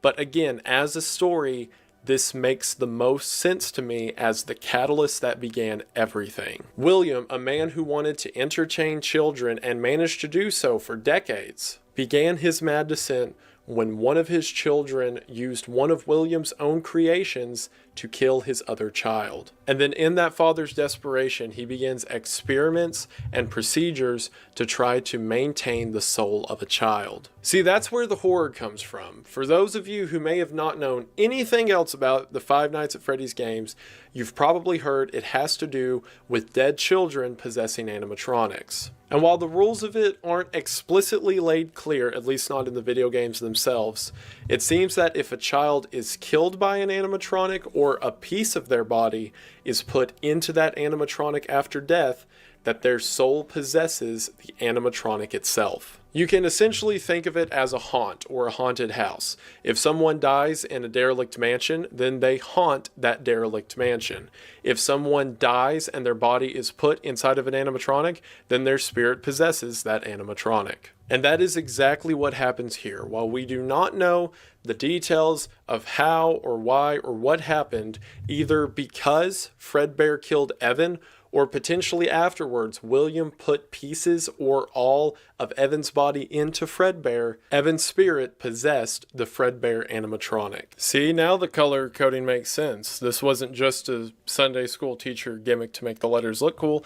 It had a purpose, because now Evan is the spirit of Fredbear. I don't know if you can see the Fredbear good. If I turn the lights off, the reflection isn't there. So yeah, Fredbear is Evan, at least for now. I'm not sure how, perhaps just being around Fredbear and seeing signs that his child was still inside of the suit, or maybe even some kind of weird science that William applied to the suit itself whenever he made it. Either way, it seems that William figured out his son Evan was inside of the Fredbear suit. As you could imagine, not only the death of William's child, but now his child being trapped in a suit of his own invention changed William's life forever. It seems that from here, William wanted to better understand what had happened to Evan. So he began to modify the aforementioned Funtime animatronics with the express purpose of trapping another child so that he could figure out how the whole soul possession works. His primary contender in this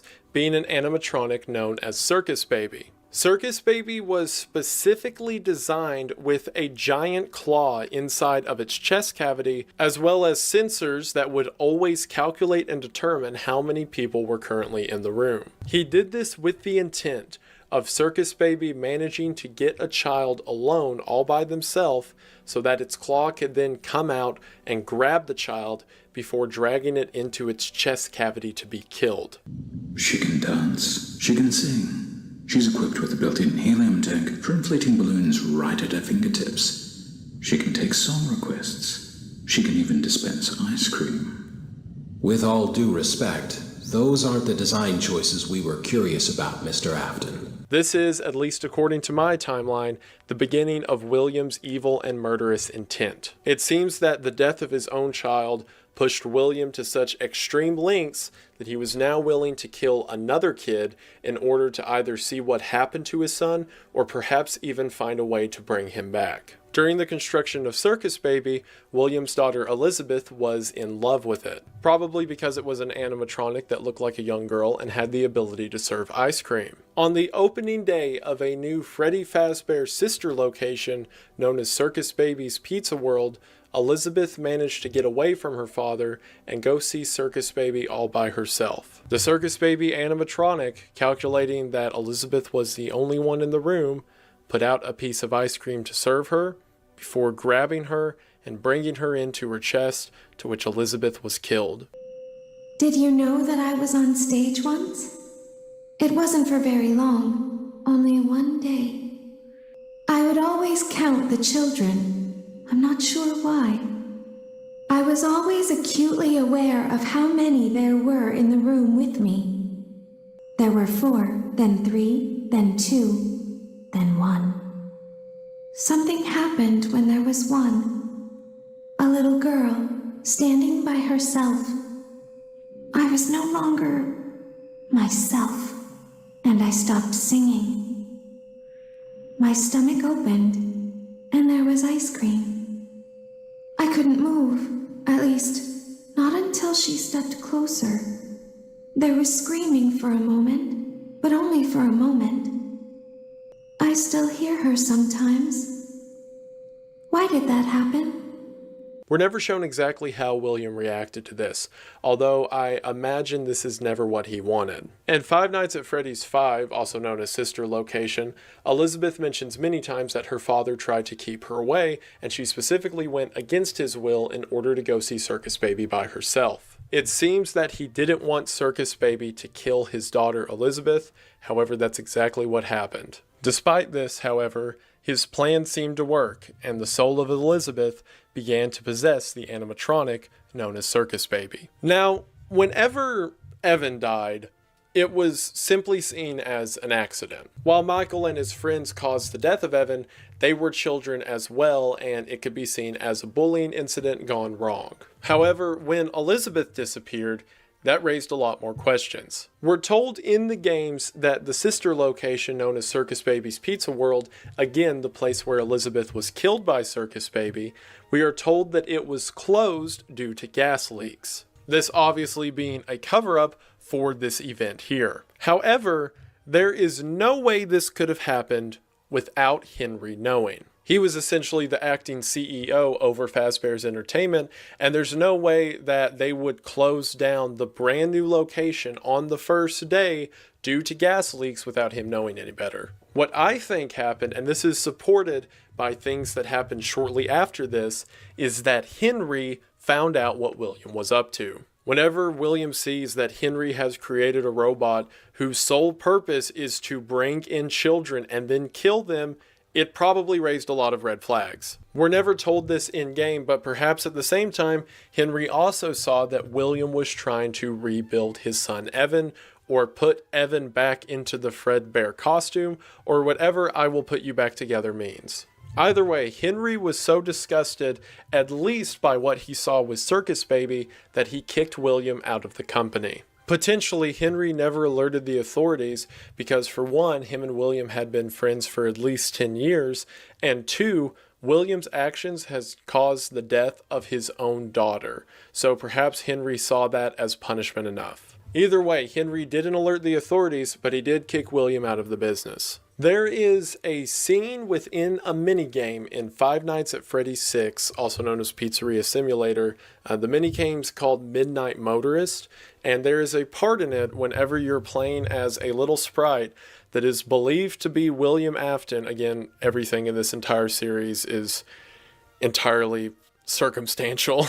And while playing as William Afton, you walk up to a building called Junior's. Now, a place called Junior's is never mentioned anywhere else in the series. However, general consensus is that Junior's is the first offshoot location of Fredbear's Family Diner, which is a place known as Freddy Fazbear's Pizza. So whenever William goes to the door of Freddy Fazbear's Pizza, the worker at the front door says, "You know you can't be here, don't make this any harder than it has to be." Which means the person at the front door, either Henry or an employee of Henry, recognizes William and says, "You can't be here, don't make this worse than it has to be." A lot of people say that minigame takes place during the events of Five Nights at Freddy's 2.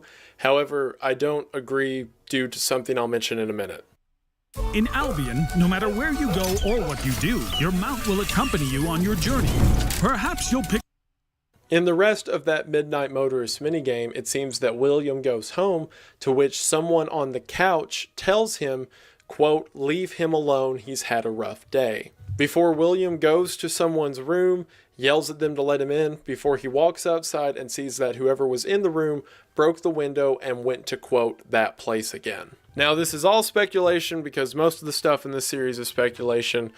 What are you going to do? It seems to me like this person sitting on the couch is probably William's wife, and although she's never seen in the series again, that's the only character that can make sense here. And the child that he is berating is his only surviving child, Michael. Michael is now terrified by his father and remorseful for the actions that he himself committed that led to the death of Evan. Perhaps whenever William says that Michael is going to that place again, he's referencing Freddy Fazbear's Pizzeria because maybe Michael's trying to figure out what happened to his sister. Like I said, that was speculation, but it makes the most sense to me.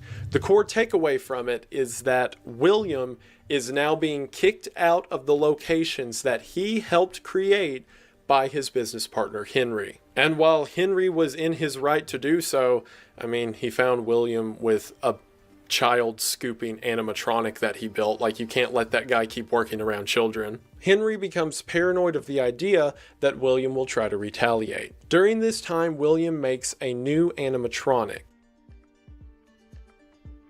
An animatronic known as the marionette or just the puppet. This puppet is designed for the express purpose of protecting Henry's daughter Charlotte, also known as Charlie. One day William, perhaps in the midst of a rage towards his business partner Henry, William decides that he is going to take from Henry what William had accidentally taken from himself. Again, as we can see from many games placed throughout the video game series, one day Charlie is locked outside, to which William Afton pulls up in his vehicle, kills the young child, before driving away and leaving her body in an alley. Now, normally, the marionette puppet would have stopped this from happening, as its entire purpose is to follow Charlie around and protect her. However, during this event, it seems that the puppet was trapped and unable to get to Charlie until it was too late. Eventually, the puppet works its way outside in order to find the young girl, to which whenever the puppet gets there, the deed has already been done. The puppet, unable to do anything else,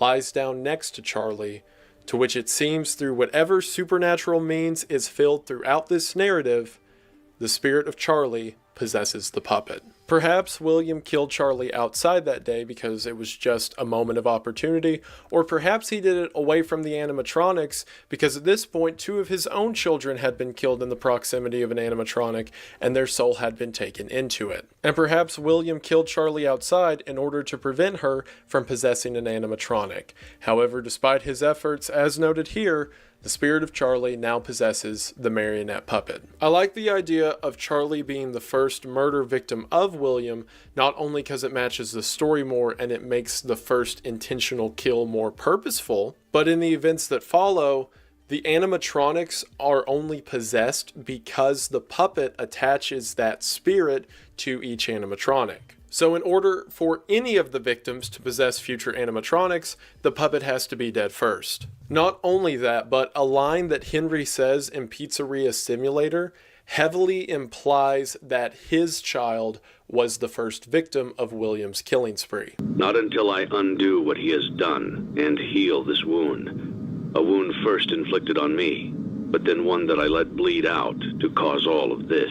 So due to Charlie's death, the restaurant is shut down. A couple years later, it reopens as the new and improved Freddy Fazbear's Pizza. I think it is shortly after the reopening of Freddy Fazbear's Pizza that the missing children's incident occurs. For those that don't know, there is a mention in the first Five Nights at Freddy's game, and at the time this was the only lore for the overall series that we ever got, in which a newspaper clipping says that 5 children went missing at Freddy Fazbear's Pizza, and that's the reason it got shut down. That Freddy Fazbear's Pizza that got shut down because 5 children went missing is the current pizza place that I'm talking about in the timeline. And I'll pull the timeline back up in a second to look at, but I want to add the final names to this board first. But in short, we have the original Fredbear's Family Diner, and then we have some restaurants like Circus Baby's Pizza World that open then get closed, and maybe some other projects that we're not told about in the series. But after Fredbear's, we get Freddy Fazbear's Pizza.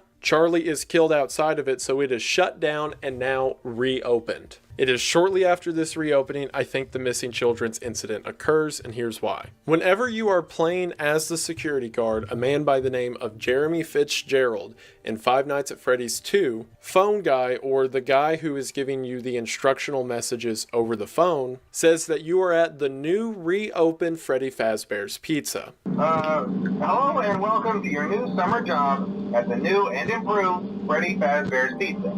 And over the course of that week, he says that an investigation is taking place. Okay, so just to update you, there's been somewhat of an investigation going on. We may end up having to close for a few days. I don't know. Now we know that the events of Five Nights at Freddy's 2 that week that you're playing as the security guard take place in 1987. Most people say that the missing children's incident happened before the old restaurant was ever shut down, or in other words, around the same time that Charlie was killed. However, that wouldn't make sense if it's a current ongoing investigation. Think about it. If the children disappeared in 1985 and all that time had passed, why would the investigation now just be starting in 1987? We know that the investigation is not over the bite of 87 because that happens at the end of the work week. Also, to make sure everyone's still in the loop, in the original Five Nights at Freddy's game, which takes place after the events of Five Nights at Freddy's 2, I know there's prequels and sequels all over the place. The phone guy in the first game mentions that the old location, the location from Five Nights at Freddy's 2, was shut down due to something known as the bite of 87, in which an animatronic bit out someone's frontal lobe. They used to be allowed to walk around during the day too, but then there was the bite of 87. Yeah. It's amazing that the human body can live without the frontal lobe, you know? So a lot of people say, oh, well, the investigation that's happening over the course of Five Nights at Freddy's 2 is the bite of 87. But like I said, that happens to Jeremy Fitzgerald, the security guard you play as in Five Nights at Freddy's 2, at the end of the work week. So what is the investigation happening over the course of the week itself? Well, on the fourth night in Five Nights at Freddy's 2, the phone guy says there is an investigation happening. On the fifth night, he says that the business is on lockdown. And then finally, on the sixth night, he says that you're not even supposed to be here. Someone used one of the yellow suits in the back, and now none of the animatronics are acting right. Okay, so just to update you, there's been somewhat of an investigation going on. We may end up having to close for a few days. I don't. Hey, keep a close eye on things tonight, okay? From what I understand, the building is on lockdown. No one is allowed in or out, you know, especially concerning any previous employees. What on earth are you doing there? Didn't you get the memo? The place is closed down, at least for a while. Someone used one of the suits. We had a spare in the back, a yellow one. Someone used the suit. We had a spare in the back for a while. Someone used one of the suits. We had a spare in the back, a yellow one. Someone used it. Now none of them are acting right. We find out in later installments that what had happened during this time is William Afton donned his Spring Bonnie or Golden Bunny suit that he used to wear back at Fredbear's before luring children into the back room and killing them one by one. We don't know William's motives for doing this. Perhaps he was doing it to try to experiment on the same conditions that caused two of his children to possess animatronics, or perhaps it was just an evil bloodlust that set in after the now death of 3 children in his life, one of them directly murdered by him. Either way, 5 children were killed, and it seems that in order to cover his tracks, William stuffed their bodies inside of the animatronics in the building itself. I believe that this missing children's incident, or in other words, the murder of 5 children, occurred immediately before Five Nights at Freddy's 2. And that is the investigation Phone Guy's referring to which at the end of the week he says someone wore one of the yellow suits and now none of the animatronics are acting right. It's even mentioned at this Five Nights at Freddy's 2 that they trashed the old animatronics and got brand new ones in, known as the toy animatronics. And those old ones seem to be a perfect place to store the bodies of his victims. Remember earlier how I said the Midnight Motorist minigame is believed by most to occur during Five Nights at Freddy's 2? And the reason William isn't allowed back into the building is because he would have just murdered 5 children? Well, the reason I don't think that's the case is because if you go all the way back to the first game, and again, read the newspaper clipping about the missing children's incident, it says that the suspect who wore the costume has been identified and apprehended. Of course, he was never convicted because they couldn't find the bodies. I don't know why they never checked the reeking animatronics, but that's besides the point. So if Midnight Motorist takes place during the investigation of the children that William had murdered, which, keep in mind, during the course of Five Nights at Freddy's 2 all happened in the span of about a week, there is no way William would have got to the pizza restaurant and been turned away because he currently would have been in police custody. And also, I know this is being like super hypercritical of specific story moments, which doesn't always work, but I still think it's kind of weird. If William had just murdered 5 children, and this isn't like debatable if he murdered 5 children, this is he was identified and arrested and they just can't find the bodies to convict him. But it's known by everyone around that William killed those kids.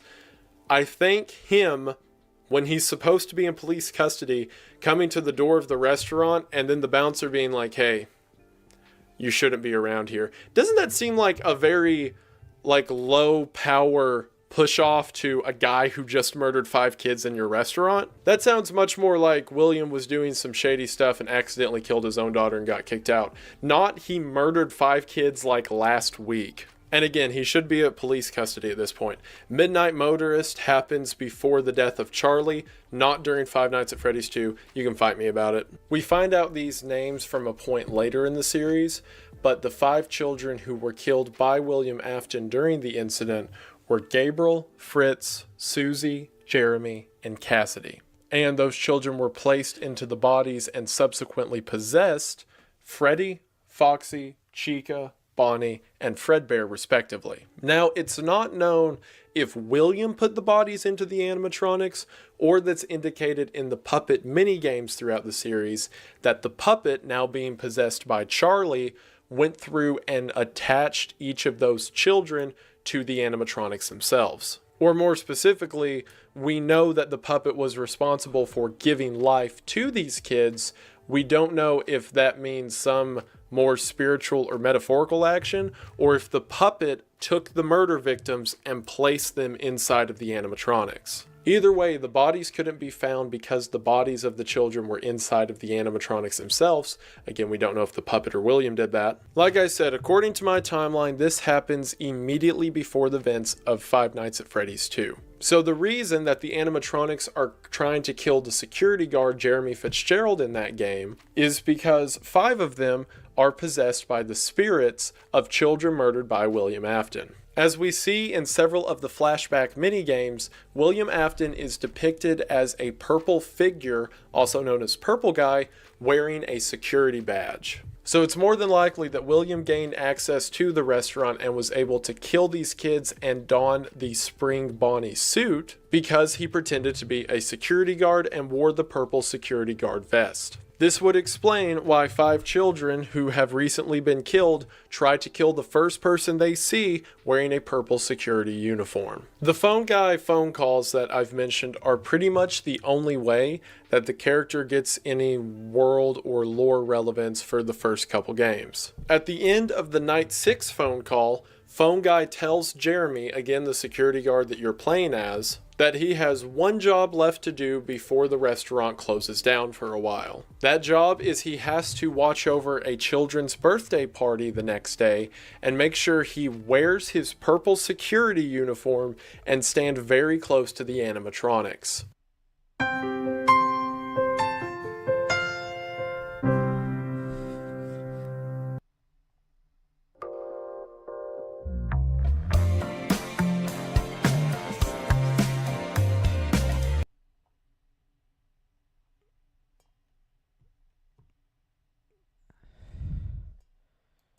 Gathering and gifting. Connection terminated. I'm sorry to link to that database. And since the puppet was there at Five Nights at Freddy's 2, remember the one that started all of this, and Like the cold open of a thriller, Whiplash starts with an introduction to the villain and a small preview of his cruelty. In as few words as possible, we learn that Andrew is practicing drums in the right place at the right time, hoping Fletcher shows up. Today, he does, and Andrew has only moments to impress him. But we quickly learn that his approval is not easily won, and in fact may be impossible to win. Andrew is chastised for having stopped playing, and then insulted for correcting that by continuing to play. Did I ask you to start playing again? Fletcher gives him a couple of instructions, and while Andrew tries to execute, the door slams shut, until the conductor returns, but only because he forgot his coat. Fletcher will give you chances, but only fleeting ones, and he'll go out of his way to be cruel, and he leaves Andrew without an answer. Did he make enough of an impression? Does he have a shot at joining the Schaefer Conservatory Studio Band? He knows it'll kill Andrew to wait, but leaves him dangling regardless. When the invitation finally comes, Andrew is made the alternate for core drummer Carl Tanner, and he gets to bear witness to what's in store for him. Fletcher notices an out-of-tune instrument and demands the offender make themselves known. When they don't, he has each section of the band play just long enough for him to detect if the culprit is among them. Damien Chazelle wrote this movie as a thriller, and this scene especially plays like one. For me, it's just as tense as the blood test scene from The Thing, where they know one of them is a monster in disguise, and they devise a test to identify him. One by one, characters are eliminated, as they narrow in on the imposter. The stakes in Whiplash aren't life or death, but for Andrew and the rest of the cast, they may as well be, because we know that Fletcher's approval means everything. We know that anyone in their school band who cares about excelling would kill for the chance to play with him. And even if we can't relate personally, Andrew has already won our sympathies. The first sequence tells us he's a hard worker, and he's victimized but doesn't crumble in defeat. The second is one we can all relate to, wanting to ask someone out but not finding the courage. And the third shows Andrew's kindness to his dad, putting Raisinets in their shared popcorn even though he doesn't like them, but knows his dad does. I just eat around them. By the time we get to the who's out of tune sequence, we like Andrew. We want him to succeed. So as Fletcher becomes more and more of a monster, tensions rise knowing Andrew will soon have to face him. Think back to any experience you've had where someone else's approval is important. Maybe a school presentation. As you wait your turn, you watch how the teacher will react to prior students' work. Maybe they pepper the students with way more questions than you expected. Maybe they are way more critical than you expected, bordering on cruel. You watch and wait, knowing that soon it'll be your turn. It's a fear we can all relate to, and we remember that, at the time, the stakes certainly felt like life or death. It doesn't take long for Fletcher to find the culprit. With obscenities and slurs, he shreds Metz to pieces before sending him out in tears. Then Fletcher reveals Metz wasn't the one playing out of tune, but when he asked if he was in tune or not, like a deer in headlights, Metz wasn't sure. Not knowing is bad enough. So he had to go. Yet Wallach, who was playing out of tune, gets to stay. Why? Because this was just a demonstration of his impossibly high standards, his power, and the cost of failure. For any Saulcast fans watching, this is the Gus Fring box cutter scene. After the demonstration, Fletcher tells Andrew that in 10 minutes, it's his turn. Every good suspense writer knows that suspense is all in the anticipation. That's why Michael Myers always stalks his prey before killing them. It draws out the clock, giving us a chance to hope for survival and, more importantly, worry about death. So it's not Andrew's turn yet. Instead, Chazelle sets a ticking clock, so we have a chance to wonder, is Andrew about to suffer the same fate as Metz? Maybe a worse fate? Or will he survive the encounter stronger? During the break, Fletcher takes Andrew aside and tells him how Charlie Parker became Bird. Jones threw a symbol at his head. He says it with a smile and even offers some words of encouragement. The key is to just relax. Don't worry about the numbers. Don't worry about what the other guys are thinking. You're here for a reason. But we've already seen how manipulative Fletcher can be, calling out the wrong student for playing out of tune, or in an earlier scene, when he has Ryan and Andrew both play for him, he announces, "Drums with me." Knowing Ryan will interpret that as being for him, only for his hopes to be dashed seconds later. No, other drums. So when Fletcher builds Andrew up in this scene, we know it might just be to tear him down moments later. Maybe all that really came from this conversation and the Charlie Parker story is that public humiliation isn't Fletcher's only weapon. Physical assault apparently is not off the table. The threat grows as Andrew's turn rapidly approaches. And his first attempt goes about as well as you'd expect. Fletcher throws a chair at him, slaps him, humiliates him, and leaves him in tears. Whiplash is about Andrew Naiman's attempt to become one of the greats in his field. But how do you know when you've accomplished that? It's a nebulous goal, where you don't know if you've succeeded until decades later, when the question is answered. Do people you'll never meet discuss you around the dinner table? So Chazelle makes the goal more concrete, by making Terrence Fletcher the arbiter of greatness. And by conflating Fletcher's approval with that nebulous goal, Whiplash does what good art so often does. It gives shape to an idea. In the same way you might think of Rocky Balboa for motivation when you're training for a physical feat, you might now think of Terrence Fletcher as a check on your ambition, a reminder to ask some questions. Why are you trying to be the best? Is it just for the approval of others? And ultimately, do you really know the cost? And are you prepared to pay it? One question you may have is why? Why is Andrew so fixated on being the next great drummer? There are some hints in Andrew's relationship with his father. At the movies, when someone bumps into his dad is the one who apologizes. Sorry. You can imagine Andrew sees his father as meek and wants to be more than that. When Andrew tells him about the disappointing encounter with Fletcher earlier, his father reassures him that he always has other options. As an older man, he's gained perspective. Andrew scoffs at all of it. You can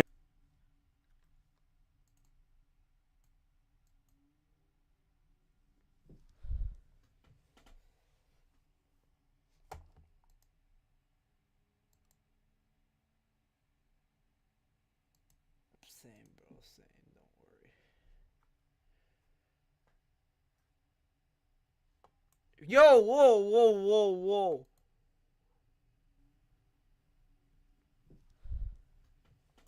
Yo, what? Wait. What?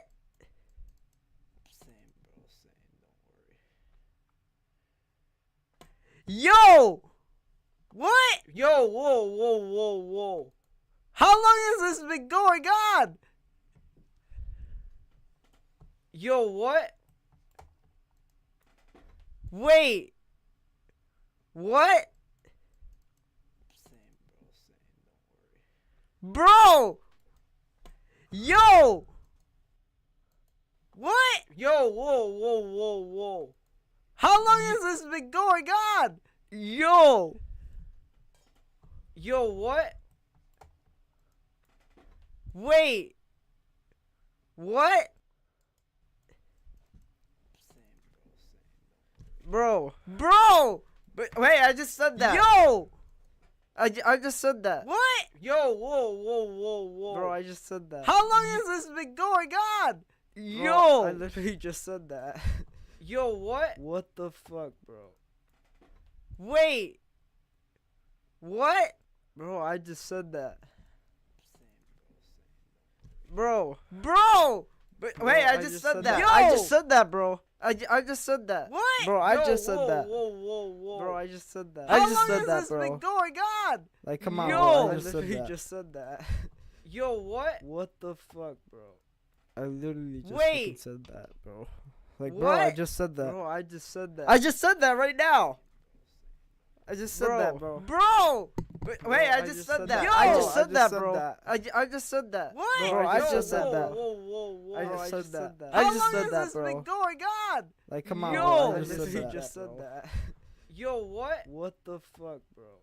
I literally just fucking said that, bro. Like, bro, I just said that. Bro, I just said that. I just said that right now. I just said that, bro. Bro! Wait, I just said that. I just said that, bro. I just said that. What? Bro, I just said that. Bro, I just said that. I just said that. I just said that, bro. I just said that. Like, come on, bro. I just said that. I just said that, bro. Yo, what? What the fuck, bro? Bro, I just said that. Wait. Said that, bro. I just said that. Bro, I just said that. I just said that right now. I just said that, bro. I just said that, bro. Bro! Wait, I just said that. I just said that, bro. I just said that. What? Bro, I just said that. Bro, I just said that. I just said that. I just said that, bro. I just said that. Like, come on, bro. I just said that. Bro, I just said that, bro. Yo, what? What the fuck? I just said that, bro. Bro, I literally just fucking said that right now. I just said that. I just said that. I just said that. I just said that right now. I just said that, bro. I just said that. I just said that, bro. Bro! I just said that. Wait, I just said that. I just said that, bro. I just said that. What? Bro, I just said that. Bro, I just said that. I just said that. I just said that, bro. I just said that. Like, come on, bro. I just said that. I just said that. I literally just said that right now. I just said that, bro. Like, bro, I just said that right now. I just said that, bro. I just said that. Bro, I just said that. I just said that. I just said that. I just said that, bro. Bro, I just said that. Wait, I just said that. I just said that. I just said that. I just said that. What? Bro, I just said that. I just said that. I just said that. I just said that, bro. I just said that. Like, come on, bro. I literally just said that right now. Just said that right now. Like, I just said that. Not right now. Like, bro, I just said that. I just said that. Like, come on, bro. I just said that. I just said that. Bro, I just said that. I just said that right now. I just said that, bro. Bro, I just said that. Wait, I just said that. I just said that. I just said that. I literally just said that. Exactly. Bro, I just said that. I just said that. I just said that. I literally just said that right now. Just said that right now. Like, I just said not right now. Like, bro, I just said that. Like, come on, bro. I just said that. I just said that right now. I just said that. Bro, I just said that. Wait, I just said that. I just said that. I just said that. I literally just said that. Exactly. Bro, I just said that. I just said that. I just said that. I literally just said that right now. Just said that right now. Like, bro, I just said that. I just said that. I just said that right now. Bro, I just said that. Wait, I just said that. I literally just said that. Exactly. Bro, I just said that. I just said that. I literally just said that right now. Just said that right now. Like, bro, I just said that. I just said that. I just said that right now. Bro, I just said that. Wait, I just said that. I literally just said that. Exactly. Bro, I just said that. I just said